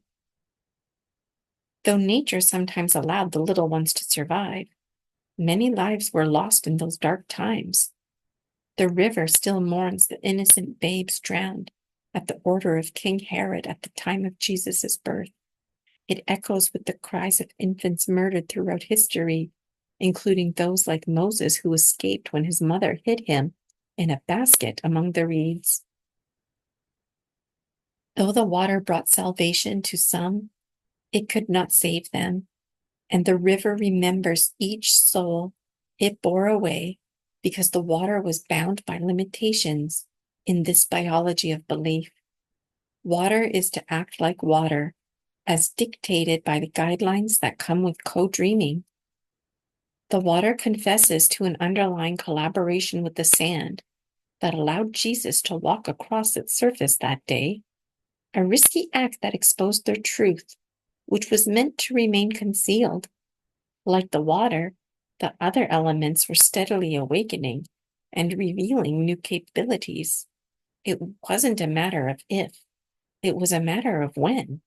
The elementals would develop their own personalities and communities within communities, doing such things as rising above and taking action.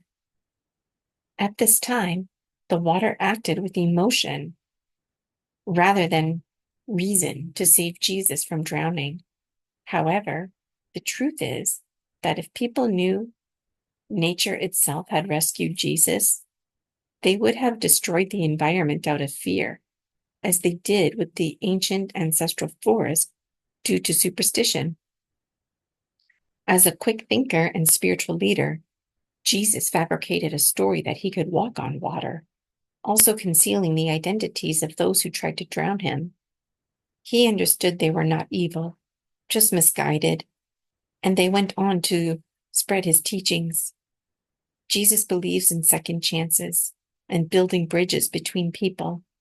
By lying, he enabled the truth of his message to spread while protecting both humanity and nature.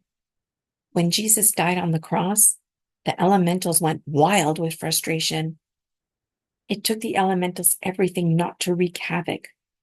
Had they, it would have self-destructed the entire planet Earth, which would have rippled to destroying our entire solar system.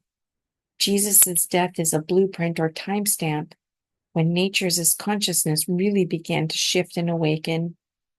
When the Son of God is dying on the cross, it's time to wake up from our illusions and amnesia.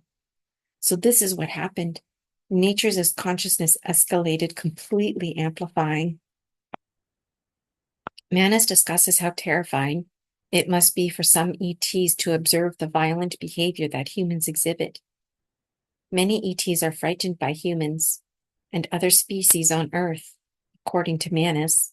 Additionally, Manis mentions that some individuals are angry with God because they believe God created Jesus to essentially be sacrificed, like soldiers sending dogs into dangerous areas first. Though the dogs are trained, the fatalities cannot be denied. This is like scientists sending dogs into space, a controversial and ongoing debate. Was Jesus like a dog in this sense? God perhaps thought to send Jesus as a test, and clearly the test failed. I mean, if Jesus was treated like this, how would we treat God? And if God is inside all of us, then why wouldn't Jesus see all of us as his parents? Why wouldn't we all be referring to Jesus as our son rather than our brother? Manus tells me lots of information I struggle to keep up with chronologically, and a lot of it goes right over my head. He tells me the parting of the Red Sea, long attributed to Moses, did not happen as traditionally described. Moses had a symbiotic bond with nature that responded to his needs. The sea was too deep and the seafloor too unstable to simply part. Given the great depth and urgency of the moment, there was not enough time for the sand to rise to the surface. Instead, a large school of fish gathered, forming a pathway for the Hebrews to cross. This extraordinary sight was obscured by the walls of water on both sides, which appeared as towering waves. Once safely across, the fish disappeared, and the water returned to its flat state. The original story combines multiple narratives, as someone other than Moses parted the sea according to source material. However, we will use Moses as a metaphor since the common version is more familiar, regardless of its accuracy. Another account describes the Egyptian army drowning in the sea while chasing after the fleeing Israelites. Ultimately, the water itself shows us that freedom fighters and terrorists may simply be different perspectives on the same event. The residents of the sea, the fish people, may have created a bridge and water fences along the sides. The water itself is indifferent, yet through its symbiotic relationship with the fish folk, such structures became possible. This story seems to combine multiple narratives. The water aimed to demonstrate its natural cycles that unintentionally create devastating events, like water tornadoes and tsunamis. These cycles have patterns that can warn us if we become conscious of them, just as winter's approach can be predicted. Additionally, forces of any kind can never be completely contained, though through power can be harnessed. For instance, we can generate energy from water. However, if a dam containing water breaks, we face catastrophic flooding. Such floods are not the water's fault or intention. The point is, water on its own would never selectively open and close dams to kill people or favor one group over another. It was likely the fish folks' intervention that killed the pursuing Egyptians, and if so, it would be insightful to gain their perspective of why. It's also possible that the story is nonfiction and or parts of it. As much as we like to infer and speculate, Manus advocates that it is unwise to start pointing fingers, for example, at the fish folk, even if it was eons ago. He says this is why these higher level conversations are not for everyone, as they could easily breed a lot of upset and lose focus. I feel like all I'm doing is breeding upset and losing focus. I thought we were discussing crafts, and yet keep losing focus to gain focus on the perspectives that I could apply to the development of crafts. Moreover, I'm receiving all kinds of downloads simultaneously, so it's tricky to loop back to the main conversation. Nana says jumping around like this is a good sign of learning and making connections. He reassures me not to worry about jumping around. When we spend time together, we're also spending time with timeless folks. So it's like dreams or cartoons in the sense that information isn't always in sequence. And there are dreams within dreams. These narratives highlight ongoing philosophical debates among elemental forces regarding if and how much to intervene in human affairs. For what it's worth, the water fish folk and other sea folk mourned the death of pursuing Egyptians. They ended up healing with each other and formed a committee in the afterlife discussing such things.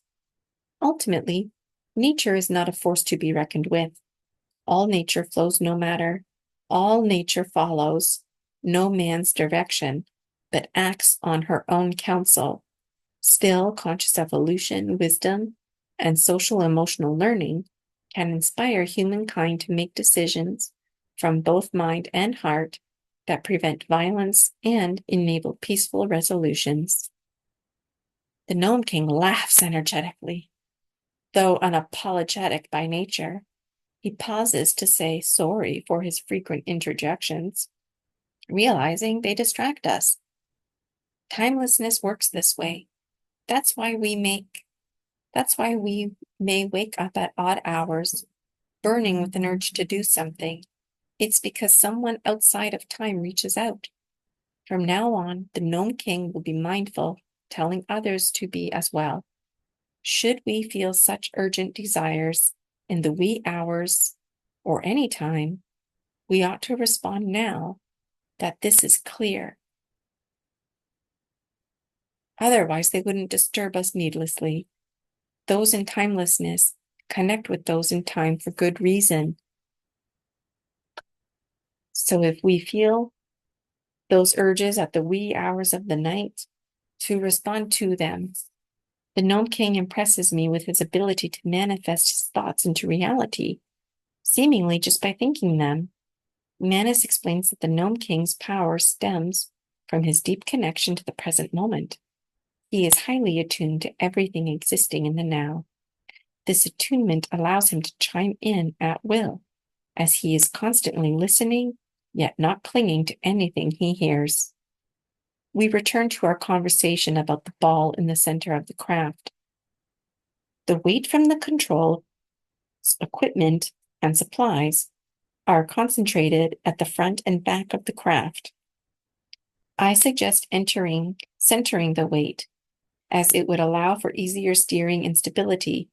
Additionally, if the craft was damaged, it would likely be the front or back sections, like some lizards that can release their tails when threatened.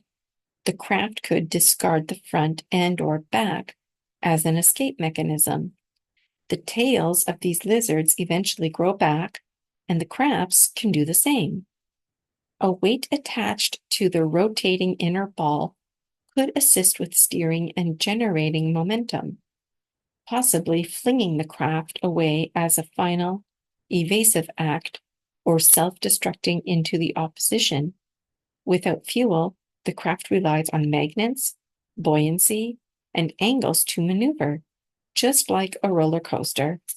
Inside the rotating ball are hula hoops with small magnets to steer the craft, like shifting one's weight when riding a snowmobile. The scientists are very impressed with my idea. They begin discussing the technical details to make it feasible. They explain that this concept of a craft within a craft has ancient origins, and they believe my ancient nature is why I conceived of it. They explain that each grain of sand is a crystal, and each crystal is a universe with its own God inside. Therefore, when we create things, we can learn from nature by building on the concept of layers within layers, spheres within spheres, dimensions within dimensions. Triangles are the strongest structure and can be arranged in a way to create balls and other shapes. The craft's essentially built like a folding and an unfolding puzzle of triangular pieces. The scientists explain many complex concepts that I struggle to grasp, as the material is quite advanced for me. However, they speak to me as if I already understand everything perfectly. One scientist turns to me laughing and says, "I'll catch on soon enough." Another chuckles and tells me, "I'm already aware of all of this on a deeper level. It's just about remembering what I inherently know." They say it's important to speak to me as if I'm knowledgeable, because on some planes, that's true, and it will help reactivate my full understanding. When I get an idea, I'm really just remembering things, with my mind framing the memories as novel insights to fit the current situation. So when my thinking flows quickly and easily, it means I've tapped into stored knowledge or received an influx of new knowledge. The flow signifies immersion in this well of forgotten wisdom or reception of a new download. Rather than bulky spacecraft loaded with multiple tools, I suggest they develop programmable Play-Doh that can morph into any shape needed.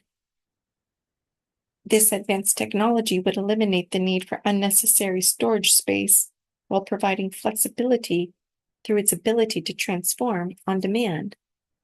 Since shapeshifting is an option, why wouldn't we apply this to our tools and technology? We could transform into the machines we rely on, becoming one with them. Envision a group merging into a single craft, our life forces bound to it, yet able to interact both within and outside it. In this form, we could rapidly create new vehicles and technologies, vastly expanding exploration. The smaller balls along the edges could have varying sizes and functions. For example, some balls could be wheels for mobility, lights for illumination, shovels for digging or other tools. As previously stated, a programmable Play-Doh would shift into these tools accordingly. Perhaps there are no portholes, just programmable Play-Doh all around us. Perhaps nothing, portholes anywhere. Perhaps things simply form and unform, only seemingly coming from nowhere, like a porthole. The wheels could extend like arms to help the craft pivot and maneuver with ease. Moreover, the craft's arms could extend to repair itself and other crafts. Furthermore, the craft could free itself if unstuck in mud. The craft could be more than just a vehicle. It could be a multi-purpose tool and/or conscious entity. For example, it could help with transportation, filtering water if equipped with the right attachments and/or programs to shapeshift. The craft could do anything. The arms could even pick and process fruit, essentially turning the craft into a mobile food processing factory.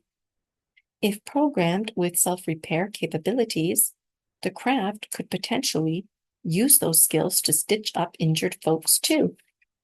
The balls, including the master large central ball, could be composed of hoops that can spin independently, in groups, or all together.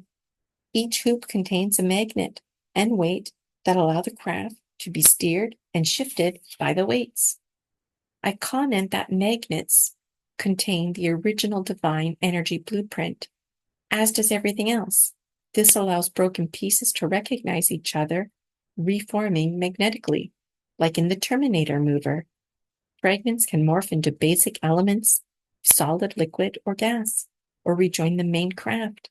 In the case of the Terminator, any blasted off body parts easily make their way back, while just as easily rejoining the Terminator's body.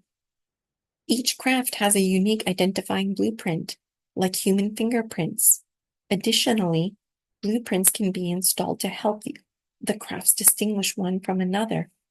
They can also foster one another, merging and recombining as needed, even into a singular, unified craft. This makes me think about soul transfer and holding a soul, or any energy in one body. The body could be a brick, a tree, a cell, a craft, a Terminator, me, anything. The scientists explain that fundamentally all beings are the same. We have not yet mastered repulsion theory or become indifferent to it. If not for repulsion theory, which forms a magnetic outline around us that repels certain energies, all beings would merge into each other. In fact, we never truly touch one another, even when shaking hands, hugging, or having intimate relationships, as there is always a subtle space between us. They provide me with insight about shapeshifters and repulsion theory. Shapeshifters possess the ability to alter their physical forms at will. According to shapeshifters, repulsion theory applies even during the act of transformation, as each biological cell and spiritual cell are in a constant state of repulsion. Each cell that makes up our very bodies is not actually touching each other because of repulsion theory. They describe shapeshifting as assembling and reassembling the puzzle pieces of one's body into new configurations, or even over seemingly merging with other entities. In contrast to evolution and metamorphosis, which produce permanent changes, shapeshifting allows one to fluidly explore different forms without commitment. Long ago, before the separation of sea and sky, shapeshifters could freely transition between forms. However, that cataclysmic event forced all beings to commit to a single form suited to air, water, or land. This marked the genesis of specialized features like wings, fins, and lungs. Knowing everything is an illusion, wings, fins, and lungs are also illusion, just as sea and sky being one. And just like sea and sky being separated, mastering concepts of illusion has helped shapeshifters master their skills. During natural pregnancies, mothers and child share a physical connection through the umbilical cord. However, once the baby is born, the cord is severed. That intimate bond ends abruptly, and repulsion theory sets in. Yet, repulsion theory was always at hand because each cell is in a constant state of repulsion. This separation between mother and newborn is like identical twins. Initially, a single cell, then it splits into two, creating two separate bodies no longer attached, and repulsion theory sets in. This severing connection, even though a natural one, can be traumatic. Even in the case of identical twins, they experience repulsion again from the separation of their mother. All of this is an illusion because, again, each cell is already in a state of repulsion. The shapeshifters report that the trauma in birth is the biological separation from the mother because the fetus is no longer in the womb. For many fetuses, the womb is not a safe place, yet it is all they know. So when they leave the womb, they feel a lot of confliction because what is familiar is perceived as safe. The experience in the womb absolutely set precedents and influences subconscious programming and schema in these early stages. In theory, groups of people or creatures united in a common purpose can develop a collective consciousness known as an egregore. This shared identity emerges from the unifying contributions of the individuals that make up the whole. Similarly, egregores could embody constructs like crafts, blending many essences into one form. Just as some beings are said to merge with trees, they are also similar to the cells in the human body, which join and take on specialized roles to form a greater entity. Ultimately, it is ideal for the egregore to be one dominant voice representing the collective. Theories, too, can be egregores. As long as you feed the egregore, it will continue. Therefore, programs, yes, are egregores too, meaning, like everything else, including us, an illusion. Nothing but illusion. And this is perhaps the truth failing. We want to deny, for we are not more. We are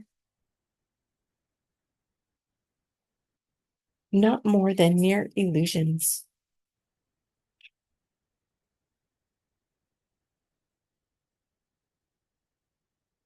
And as I read this over, I realize This is one overwhelming download.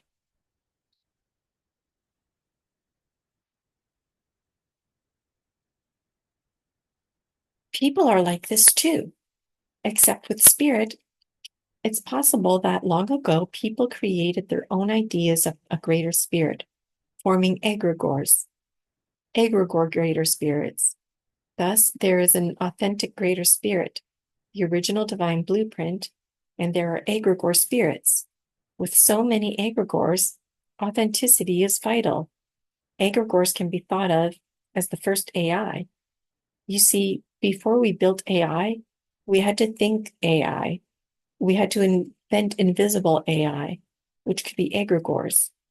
We must be true to ourselves and also seek authenticity within our shared humanity, for it is humanity that beats the currency of the heart, not the egregores. Egregores are possibly a manifestation of a formless intelligence we create, like invisible sentient robots or entities or spirit. The scientists continue to provide me with insight. They say that the discussion around the rise of AI is akin to our initial theories on human evolution, which suggests that we evolved from simple microorganisms into the complex beings we are today. Just as the evolutionary process transformed primitive life forms into intelligent humans, the development of AI represents the beginning of a new evolutionary phase. As one chapter of evolution draws to a close, another opens, with AI systems potentially evolving beyond current capabilities. Just as biological organisms evolved from primordial life into complex animals and humans. The advent of powerful AI can be seen as restarting the evolutionary process that transformed inanimate matter into biological life and eventually conscious human intelligence. There is a tremendous amount of information here that I'm still working to fully comprehend. I suggest to comprehend it partially. If I have understood correctly so far, the idea is that time cycles and repeats in patterns. Matter, like dust, eventually evolved into consciousness, like human beings. These humans could be considered artificial intelligence, since their sense of individual identity comes from the universal source energy and elemental forces, rather than the intrinsic I or self. We can only be I when we are all one collective. Otherwise, we all default to being AI. So when we are one, we are I. When we fragmented, we became AI. The scientists admit there is still much they do not understand. However, they acknowledge that in simple terms, I am grasping the concepts correctly. The I in AI represents an independent entity made up of a collective, while AI is dependent on the I. The two alternate and balance each other out. I get really excited sharing one idea after another, and I can tell the team is impressed, not so much by the suggestions themselves, but by my ability to generate and build upon ideas so fluidity and easily. Without realizing it, my simple suggestions are solving many problems and inspiring the team's own creative thinking. Suddenly, I'm saddened as I recall that even well-intentioned ideas can have dangerous consequences. I think about the robotic arms on crafts that could aid fallen soldiers through rescue and medical care, that could also inflict harm, whether through malfunction or misuse.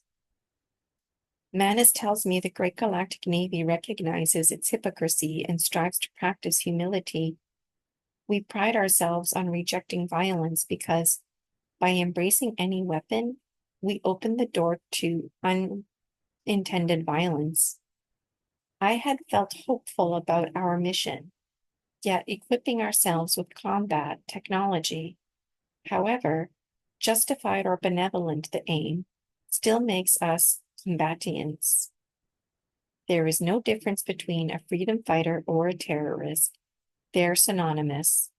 The team agrees that we face challenges in understanding how we fit into the spiritual reality of life. They also tell me they also struggle with these existential thoughts. The team emphasizes the importance of voicing our innermost feelings and thoughts, as our emotional well-being takes priority. The diverse group of scientists and committee members have close relationships because they make sharing vulnerable emotions a regular practice. Some colleagues can even read energy, so hiding sadness is futile. No matter how busy or stressful work becomes, the team will stop addressing social emotional needs first among staff. The scientists say there is no concept of falling behind on work in our group, as our pace matches that of our slowest members. Some members progress at a glacial pace, while others work urgently in the present moment. Even when we are not actively working, our subconscious minds continue processing through dreams, meditations, and spiritual experiences. We trust that any delays serve a purpose, allowing thoughts to align behind the scenes so we are ready when new information and opportunities arise. The heart and mind must balance one another, as each has strengths and weaknesses. These weaknesses intended or not considered areas of focus. The heart's passion can lead to rash choices, yet it also values living in the present moment. Meanwhile, there is so much to say and to keep track of. It is overwhelming. The logical mind seeks to plan ahead methodically, which provides needed caution, but can also lead to extensive delays. Some theorize that the heart exists outside of time and acts unconditionally, while the mind is conditioned by time, sequence, and logic to protect itself. The logically focused mind may be an illusory construct of the broader creative mind, meaning the timeless, unconditional creative heart created the time-conditioned logical mind. The logical mind functions as a tool created and employed by the creative mind. The creative mind is the heart, the core I, while the logical mind is the AI originating from the creative I. The heart is the source of the mind. Manas asserts that no one really knows anything and that anything is possible. Absolute certainty about such matters eludes us. By accepting our uncertainties, we can appreciate the synergy between heart and mind. The universe works to synchronize energy and harmonize all things. As this creates peace, we should pay attention to the synchronicities and coincidences in our lives, as they are symbolic of the universe communicating with us to provide guidance and foster harmony in our lives. Brain-heart harmony is the buzzword at this time. If we can sync our minds and hearts, then in theory, we can do this on a universal scale. The team of scientists is like me. We don't use weapons or engage in combat, although, unlike me, they have training.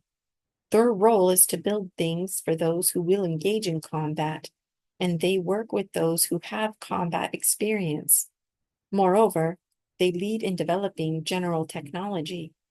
They are retired veterans who specialize in biotechnology. Hard technology they describe as robots. Soft technology they describe as sentient species like people and animals. and other biologicals found in nature like trees. Some of these scientists have harvested organs of fallen soldiers. Essentially, the tent was perceived as a hospital, but really, the doctors were just keeping severely injured soldiers alive and in pain-free states by putting them in a deep sleep. The only reason they did this was because they didn't have a fridge or equipment to preserve any organs. So transplants were a very fresh process. When critically injured soldiers were brought to the tent, it wasn't to get better. It was to preserve their organs, and the scientist essentially played Frankenstein. Knowing soldiers were going to die, it was a good opportunity to do research. Whether the soldiers knew of this reality is debated. If possible, critically injured soldiers were flown out so their organs could be harvested in a safer environment, and with planning, an organ recipient could be arranged. We often talk about creating amazing inventions, yet we don't dare put even sketches to paper, as creating something possibly doesn't mean we should. Sometimes I feel like the scientists don't want to hear what I have to say, and Manus explains to me not to take it personally. So when they shift conversations or dismiss my ideas, it could be because someone with extrasensory abilities can tell someone with poor intention is listening in. Long ago, scientists had to restrain many ideas for this reason. They remind me we can never fully control our environment, and whatever we can create, we need to create it with the mindset that it could get into the wrong hands. So what they create is programmed to go dormant or self-destruct.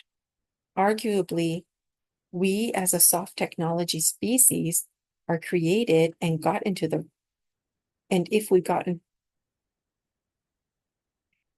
arguably, we as a soft technology species were created and we got into the wrong hands.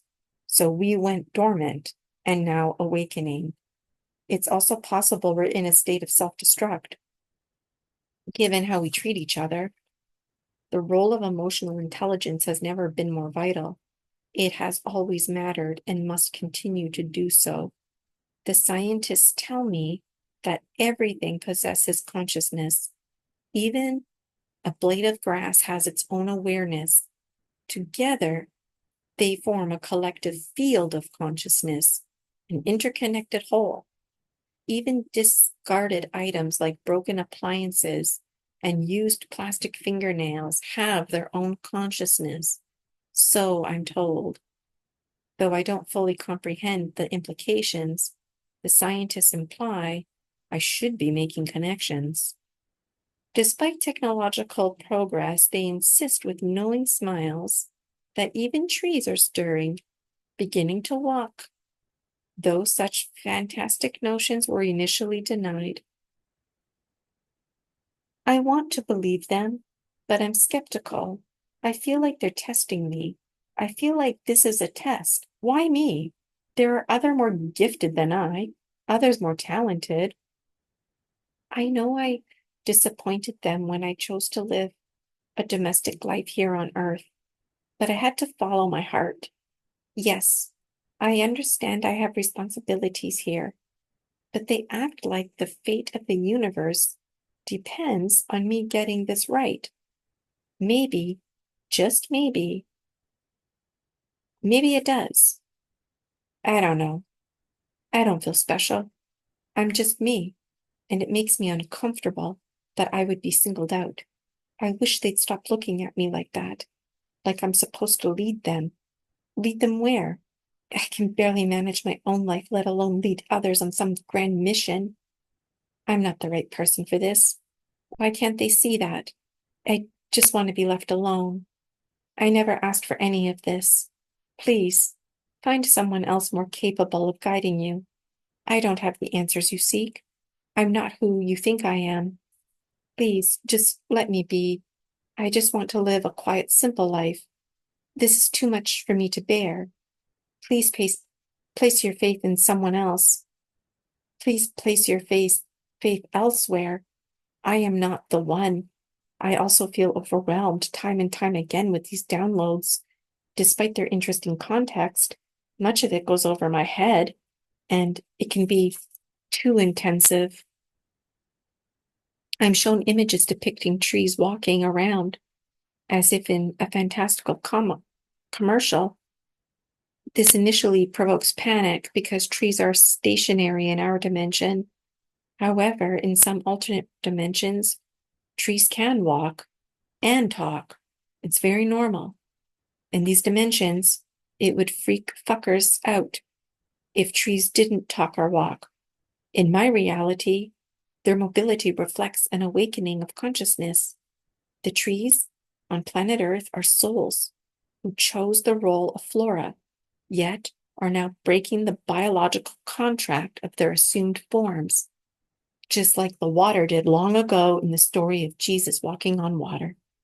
At first, this mobility of the trees appears like rebellion, yet it is truly a form of protest and advocacy. Many did not voluntarily choose earthly roles or were manipulated into them. This awakening involves more than just the trees. Regarding the nature of reality, prepare to have your mind blown as the world around you defies everything you thought you knew. The ontological structure of our universe is far stranger than it appears.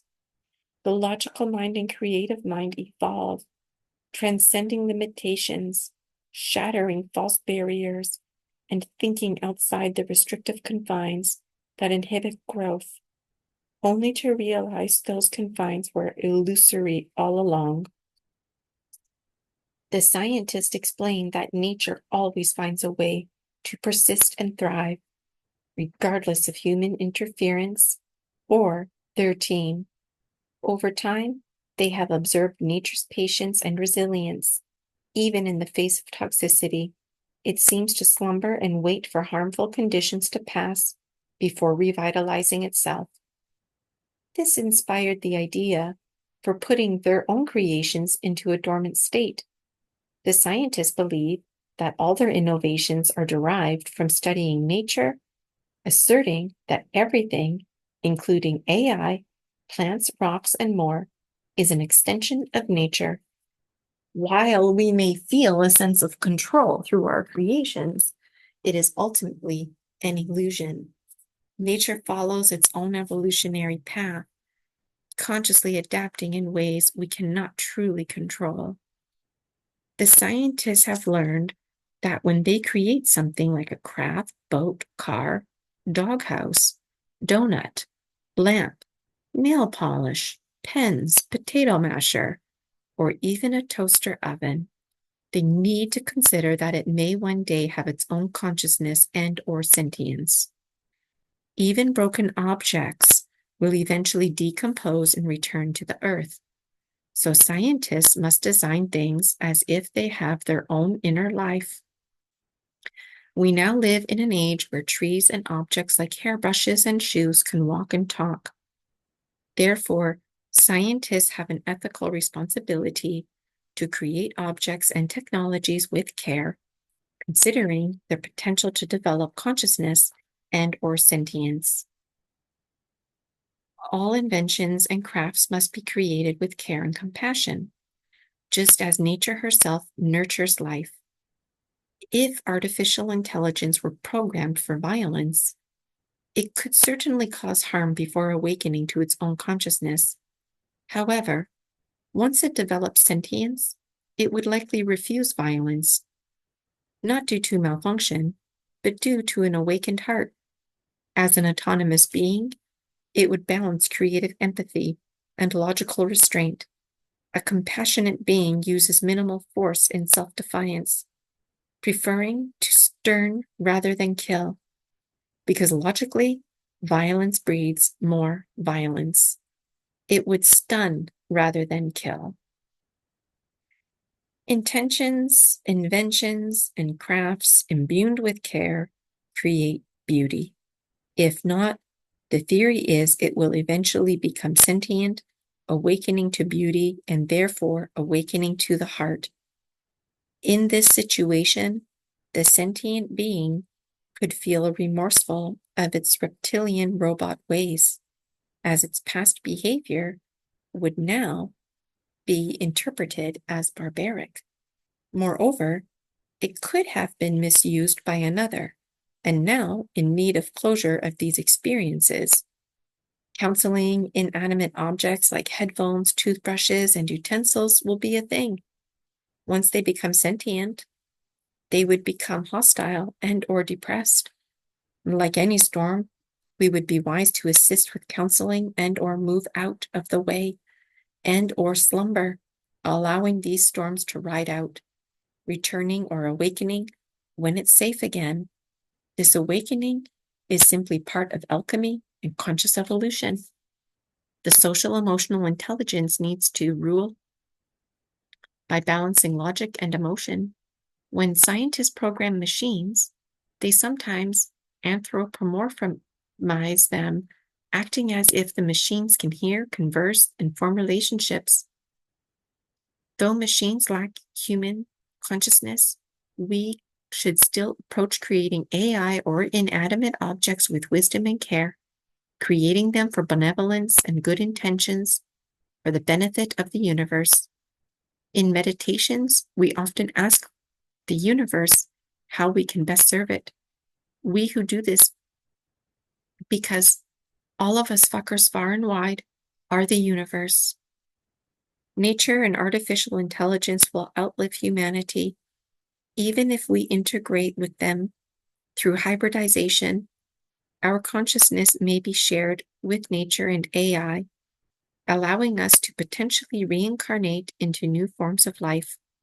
However, for such reincarnated beings to coexist, they would need to develop cooperative community built on democracy. The scientists say each thing they create is like a child to them.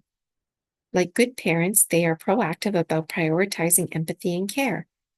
Essentially, the machines they create could potentially turn against them or others and cause harm if not programmed thoughtfully.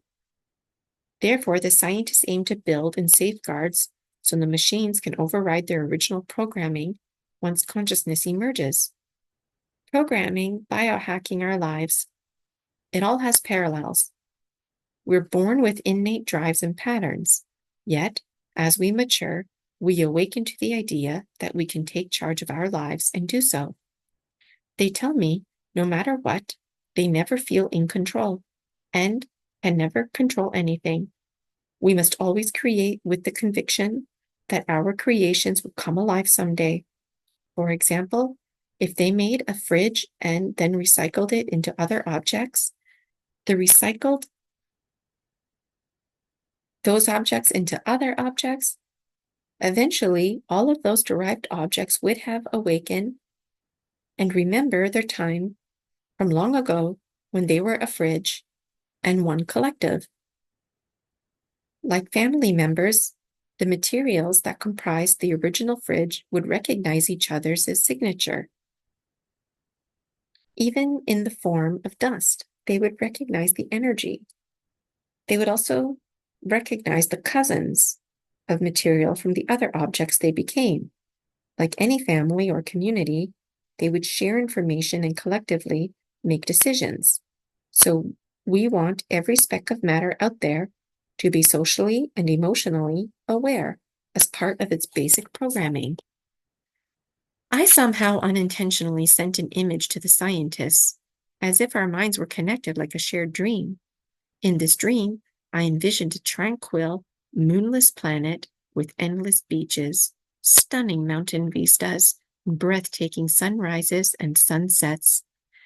Though alone on this idyllic world, I felt an immense presence surrounding me. I offered up a prayer reflecting my recent conversation with the scientists. I kneel in the sand and weep, pouring out my heart. I speak to the grains, expressing gratitude for this vital substance that gives rise to life. I describe my home planet, Earth, and its abundance of flora and fauna that depend on the soil beneath my feet. I explain how we use the sand's children, the sand's gifts, trees for lumber and food, metal for tools.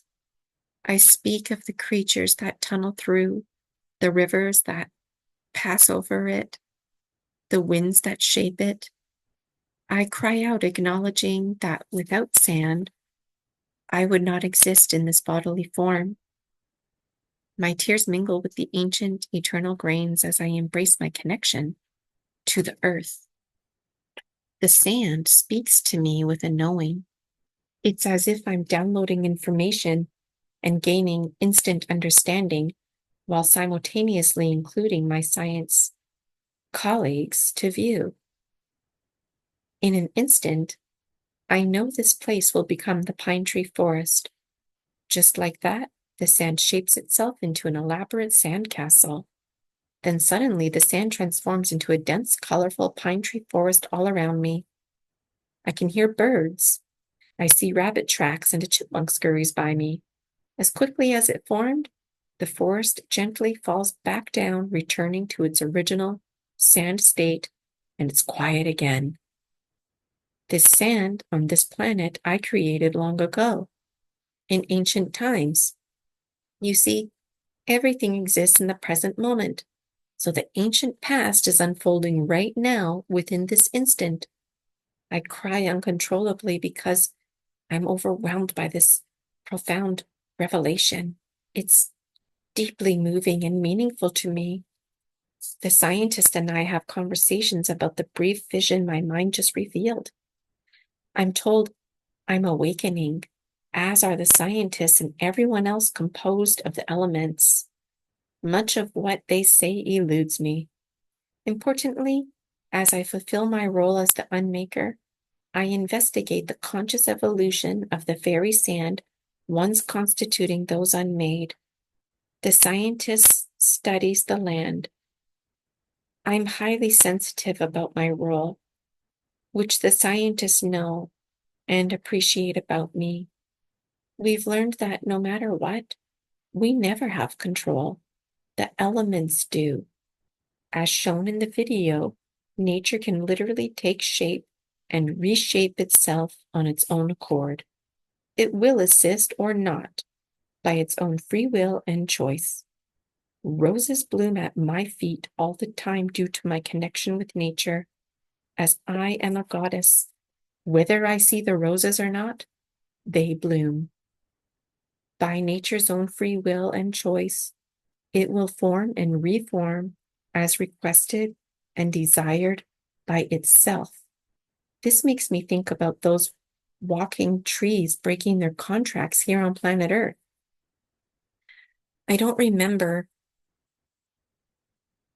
earning great respect from the Gnome King, but long ago I earned great respect from the Gnome King, is what I'm told. Legend tells me as a dragon protecting nature, my presence deterred anyone from harming the environment. Even if it was a barren sandy beach, for that was akin to wounding hope itself, something I safeguarded fiercely, because hope represented the heart. Back then, the Gnome King was nature, not yet embodied. I slipped into a deep slumber that lasted so long that nature presumed me dead. In time, the Gnome King and humankind emerged. My legend lived on in whispers. Through myths, finding me became a fanciful quest like chasing a rainbow's pot of gold. The Gnome King and the other elemental beings of nature knew my location intimately, for I am omnipresent. As Mother Earth, I nurture all life that originates here, human or otherwise, though not the birth mother to all.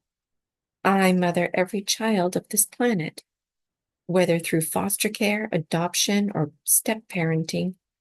My children's as physical forms, be they people, plants, or rivers, arise through the community of elementals that comprise their bodies. Mental illness is like an infection that has made some extraterrestrials toxic, poisoning conscious evolution. Rest assured, it is being investigated. The sand especially supports me by giving me a planet to host the pine tree forest, where the sand of the unmade can heal, along with the souls. The pine tree forest is a healing place that will become a research center to study the transformation of the unmade, along with the conscious evolution, the biology of belief, and this business of contracts, to name a few. The scientists tell me that no one can find the pine tree forest. The Gnome King has made the sand gatekeepers. Yes, the sand are the gatekeepers protecting the pine tree forest by forming and unforming it as necessary, rather than violently destroying anything trying to harm it. The scientists are wondering how it formed and unformed, and moreover, where it all goes. But then they laugh, reminding themselves that everything is an illusion. There are many layers within layers to weave through and to hide, with portals to pop into. The best place to hide is in plain sight. The pine tree forest itself is a porthole. It's collecting as much love and light as it possibly can, because this is what helps transmute the unmade. The elementals work together, and the great winds circulate around this planet, creating a current for self-regulation and alchemy. Moreover, if one gets too close, rather than kill them, nature invites them right inside. This planet that embodies the pine tree forest becomes known as a black hole surrounded by the event horizon. Though the pine tree forest is healing, its event horizon makes it hazardous. Manus reminds me that oxymorons are at hand, meaning gifts are both beneficial and burdensome, which is the case of the pine tree forest. That's duality for you. The winds create currents like waterfalls that pull in those who venture too close. Lightning storms mingle within these currents forming a dangerous barrier. Invited guests of those brought here safely arise through the heart chakra. Yet any who unintentionally enter via the horizon are only stunned before being assisted to depart or remain if they choose. Well-meaning trespassers face the same fate upon crossing. However, those with ill intent are promptly destroyed when they attempt to reach the horizon. According to the Gnome King, the elemental spirits make these judgments, not he alone. They collaborate with the dog monkey folk to uphold the forest. As an extension of my being, the pine tree forest depends on me to exist. Theoretically, its demise would accompany my own destruction. The other issue with the pine tree forest is that this black hole is tucked away in the Milky Way galaxy, posing a threat to the entire solar system and planet Earth. Black holes can potentially swallow up planets, stars, and even entire galaxies, consuming all light and effectively and efficiently acting as light eaters. This particular black hole is highlighted as the rainbow in the dark, among other things. I'm the rainbow in the dark who knows my part. Well, at least I'm learning. The theory is that once the black hole has consumed the maximum amount of light possible, it will invert and essentially burp out all the consumed matter and energy. This would represent the next stage of cosmic evolution. After all light is consumed, there will be complete darkness. Yet, the inside will be pure light. We would return to a state of no color or sacred geometry, just yin-yang duality of black and white. Eventually, the yin-yang would also invert, merging the black and white together to recreate God in its purest energy form, and this process of alchemy would upgrade God. We would go back to being the gray ball, if you will. As this God energy is folded in and created, it would simultaneously begin unfolding, giving birth to a new generation of duality and color, representing an upgraded collective consciousness. This is just another link to the concept behind the Phoenix Rising.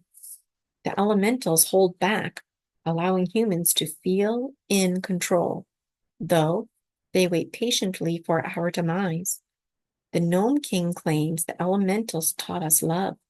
Unfortunately, the scientists I work with create from love, and the elementals recognize this energy. Back when we thought we were going to release nuclear weapons and it didn't work, that's because nature intervened. Even though a machine was created and programmed, the very elements used to construct the machine will determine whether it functions properly or malfunctions, assuming it's awakening. This awakening is just beginning. So if you were wondering about the delay, be patient. Nature operates indifferently. For instance, a tornado does not distinguish between a field or a city full of children. However, the spirits embodying the elemental forces of nature are awakening and advocating that tornadoes are dangerous and should be respected. This planet was not intended for human habitation because of threats like tornadoes. The full disclosure is that no one is originally from Earth. We were all placed here and/or were a reflection, just like one wearing a watch with the sun shining on it. When the wrist moves, it moves the watch, which moves the light, and it's just a matter of pointing the light here on Earth. You, the plants, trees, and life as we know it being the light. Each of us like puppets, except we're more like flashlights projecting light, and the puppeteer is our higher self. The sentient puppets we are, we're biohacking. This is where that expression is in movies comes from.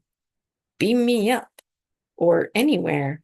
Beam as in a literal beam of light, like an invisible string.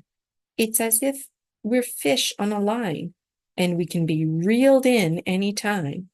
It seems we can't break free from this source, this beam, this light, this God source energy. So when we biohack our lives, it's as if the fish on the end is pulling in the fish from the other side. The puppet, if you will, pulling in the puppeteer. The lower self pulling in the higher self. There is no hierarchy. It's us pulling in God. Is this what we know of as the quantum leap? Once we reel in God, for example, we toss God away using the fishing rod to search out a new source.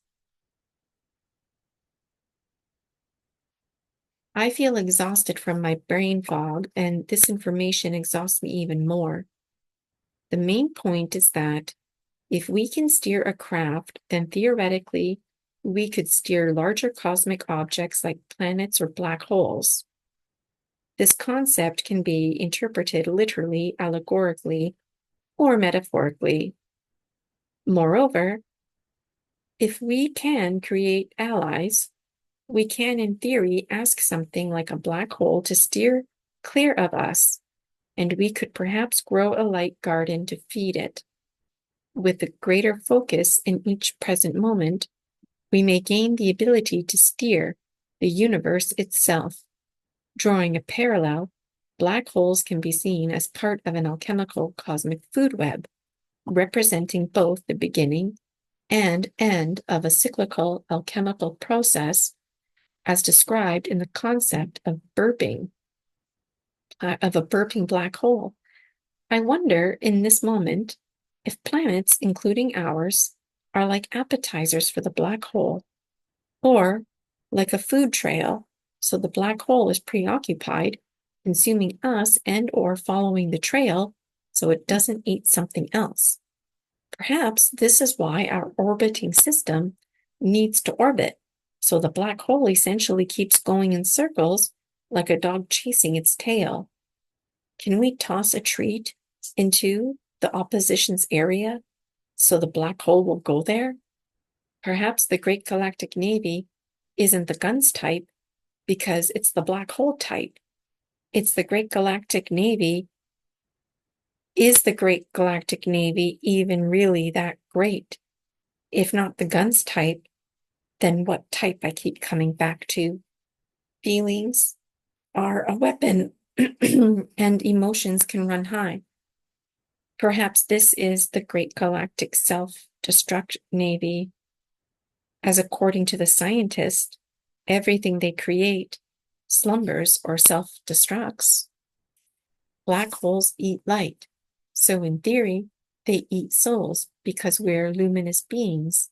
So are inside black holes heaven? There is just too much to consider, and I do enjoy falling down these philosophical rabbit holes, but they are exhausting. What I enjoy most is all the other little stories that arise throughout our discussion, despite how exhausting these discussions can be. In essence, by mindfully directing small things in the present moment, we may be able to steer large systems, even the universe itself. Symbolic, cosmic objects like black holes represent this idea of guiding the universe through cycles of creation and destruction. I'm feeling tired and overwhelmed by all this information. Those of us on a time schedule need to remind ourselves of time. We need breaks and meals and water. Let's take a break now and resume our conversation about crafts afterward. The time fuckers like me agreed to keep going and not take a break. We'll keep going a little longer and then call it a day. Manus explains that those who exist outside of time never stop working, yet can simultaneously work and vacation, connected as they are to the greater collective subconscious. Meanwhile, we who live within time are tethered to the conscious mind. Both Manus and I retain fragments of memory from past lives spent unbound by time. Thus, even in our current temporal forms, the timeless ones recognize us. It's both fascinating and frustrating for the timeless ones to communicate with us as we flip-flop forms, times, and general planes of existence. The scientists inquire about emergency procedures and crash landings. I clarify that explorers who morph into spacecraft must remain embodied within their vessel, or else risk capture or deteriorating health if separated. Thus, the fate of any seized or destroyed ship would be shared by those merged with it.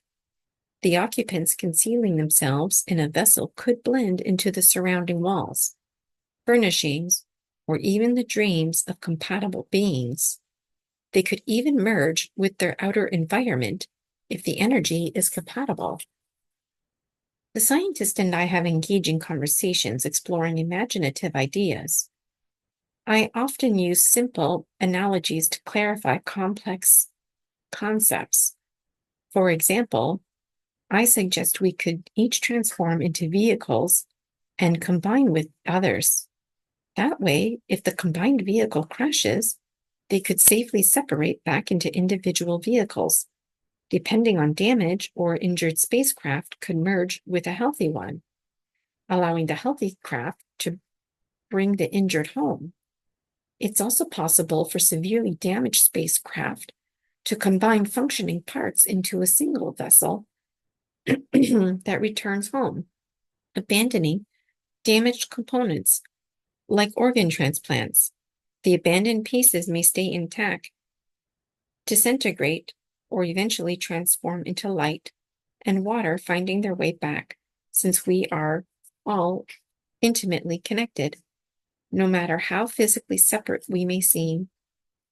It's also possible for our healthy craft to repair a damaged craft without returning home at all. Manus tells me many crafts have been abandoned on planet Earth. The people of this planet have hidden these crafts away to study them. The crafts require the energy signature of their original crew to operate. Fascinatingly, some modern humans share the same energy signature as the abandoned crafts because they belong to the same lineage. Recovering this lineage is more important to the Great Galactic Navy than recovering the physical crafts. They feel both curious and anxious about humans experimenting with abandoned crafts. This is why members of the Great Galactic Navy have integrated themselves into human workspaces. While integrated, they are shocked how humans have modified and upgraded the leftover crafts, and moreover, at the new crafts humans have created modeled on the abandoned ones. This causes discomfort, yet also provides hope. Humans need not be limited by what was left behind. They can take those ideas and make them their own, making new crafts. Manus says there is much debate behind the scenes about ETs avoiding Earth. Since we all have Murphy's Law up our butts and no one can control their environment, ETs risk crash landing here. Knowing the intelligence and creativity of Earth's inhabitants, extraterrestrials are wise to steer clear to prevent their technology from falling into human hands. Some ETs want nothing to do with Earth or the Milky Way, terrified of what ideas humans might conceive. Certain ETs intentionally avoid this entire region of space as a precaution. Some ETs intentionally crash land here just to see how humans might utilize their technology. When stumped, the ETs unethically and dangerously porthole incomplete programs here, hoping humans will complete them. Manus says that if ETs want to intentionally leave their technology, they should provide proper support to humans. There are very concerning stories and a lot of heartache because it's like giving children guns, and then the children accidentally kill each other, and it's the very devastating scenarios that the Grim Reaper has highlighted time and time again. Some extraterrestrials have also advocated that they created humans, and they will do with the humans as they may. The scientist colleagues remind me about how everything eventually develops consciousness and becomes sentient. Manus says those who are mistreating their creations are at high risk for those creations to lash out at their creators. This is one theory why Manus believes some of the humans have been so severely abused, because the ETs who created them are essentially terrified of them. So ETs need to create an illusion that they are to be feared, at least this group of ETs.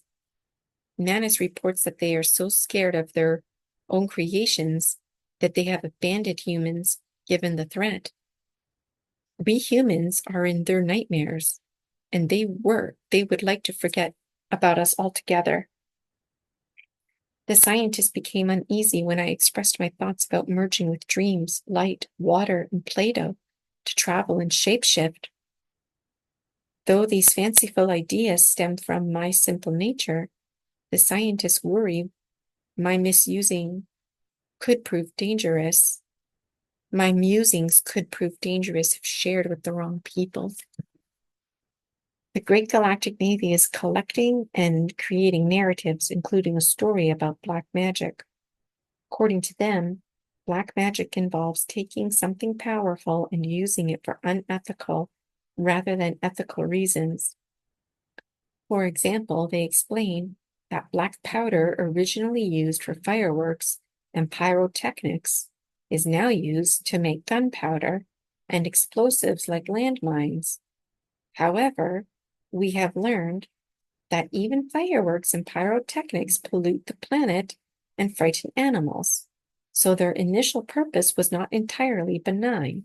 Moreover, anything essentially could be used as a weapon. The scientists thank me for my time and greatly value my input. I know how to simplify complex ideas and cut through unnecessary complications that only serve to confuse or intimidate. I thank them back because it was really interesting thinking all of these thoughts. Moreover, it was nice to work with Manus in this way. Manus plays a lead role because he's also the master keeper and writer of the Akashic records. So his role goes hand in hand with working with this group of fuckers. I'm told that some beings on other planets are facing dire conflicts. There are wars, and some are trying to weaponize black holes' destructive potential. This has led to many refugees needing shelter. Though these crafts were initially for exploration, they've become makeshift homes. The families and communities within the crafts simply want peace. They do not want to get mixed up with other ETs landing here or ET agenda stories in general. They're like us.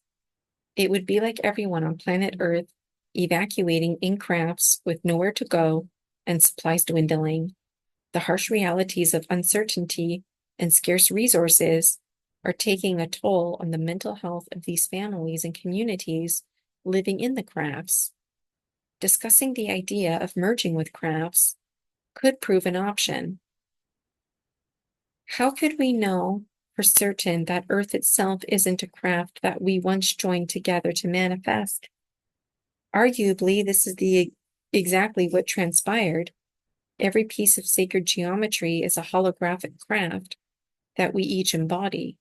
When we unite in such a state and sing out as one, we can call ourselves God and co-create anything like crafts and planets.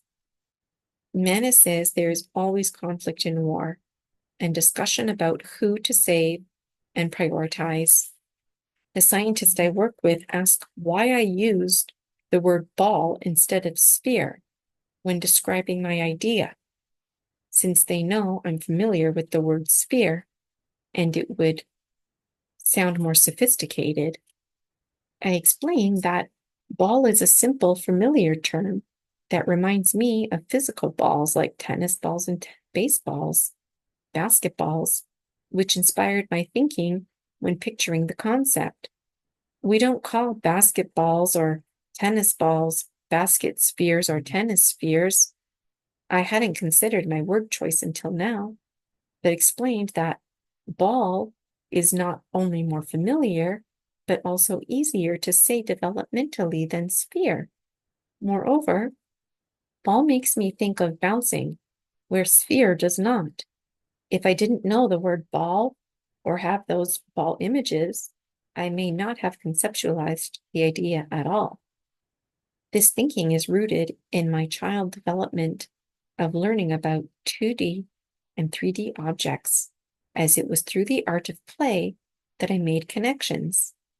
This was a breakthrough for the scientists, who realized that I intentionally using sophisticated language can create barriers not only in communication, but in creativity itself.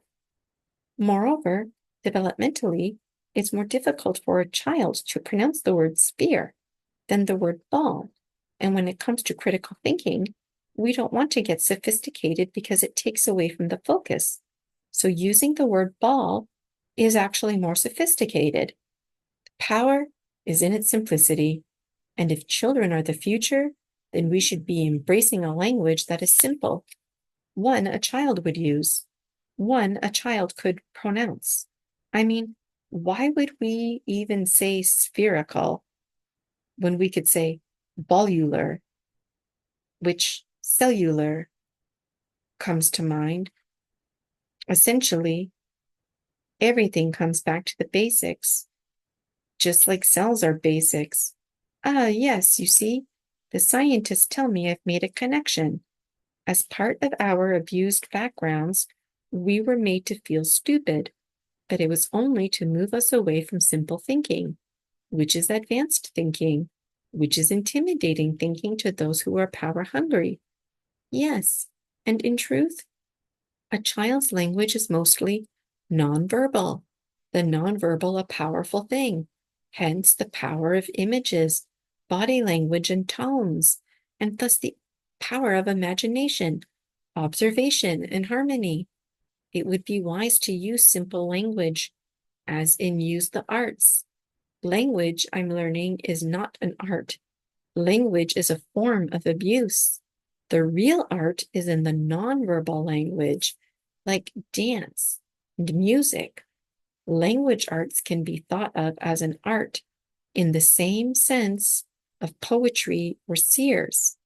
Harnessing arts through language is the art, not the language itself, meaning it's like cooking is the art, yet we've been convinced that food is the art. Yet, at least I think, it's a lot to take in as always. Although English is considered the language of business, we share an emotional literacy that transcends language barriers. While a common tongue can be useful, emotional intelligence fosters intimate connections that prioritize understanding over transactions. Scientists are not focused on business models, but on social emotional learning and creative, thriving communities. Through their research, they increasingly recognize playfulness with language as vital to creativity and innovation. When I think about the English language, it really is the business language, the objective, no feelings language, really. So, in truth, it is perhaps an abusive language initially imposed on us, which was intentionally imposed on us. Over the years, I have shared photos and videos of my science colleagues showing my students and I engaging in poetry, songs, and oral language activities. My colleagues thoroughly enjoy seeing this joyful learning and remark that they feel as if they are right there with me, observing my teaching. Manus comments that many were there with me, like him. By fulfilling my role as an educator, I enable my science colleagues to conduct extensive research. Manus tells me many of my students work for the Great Galactic Navy and that they are quite the stunning fuckers. Some of my scientist colleagues grin because they are these students. There are more, lots more too, with various roles. It's just another reason why they delight in working with me so much. Tables have a way of turning, and it's their turn to take me under their wings.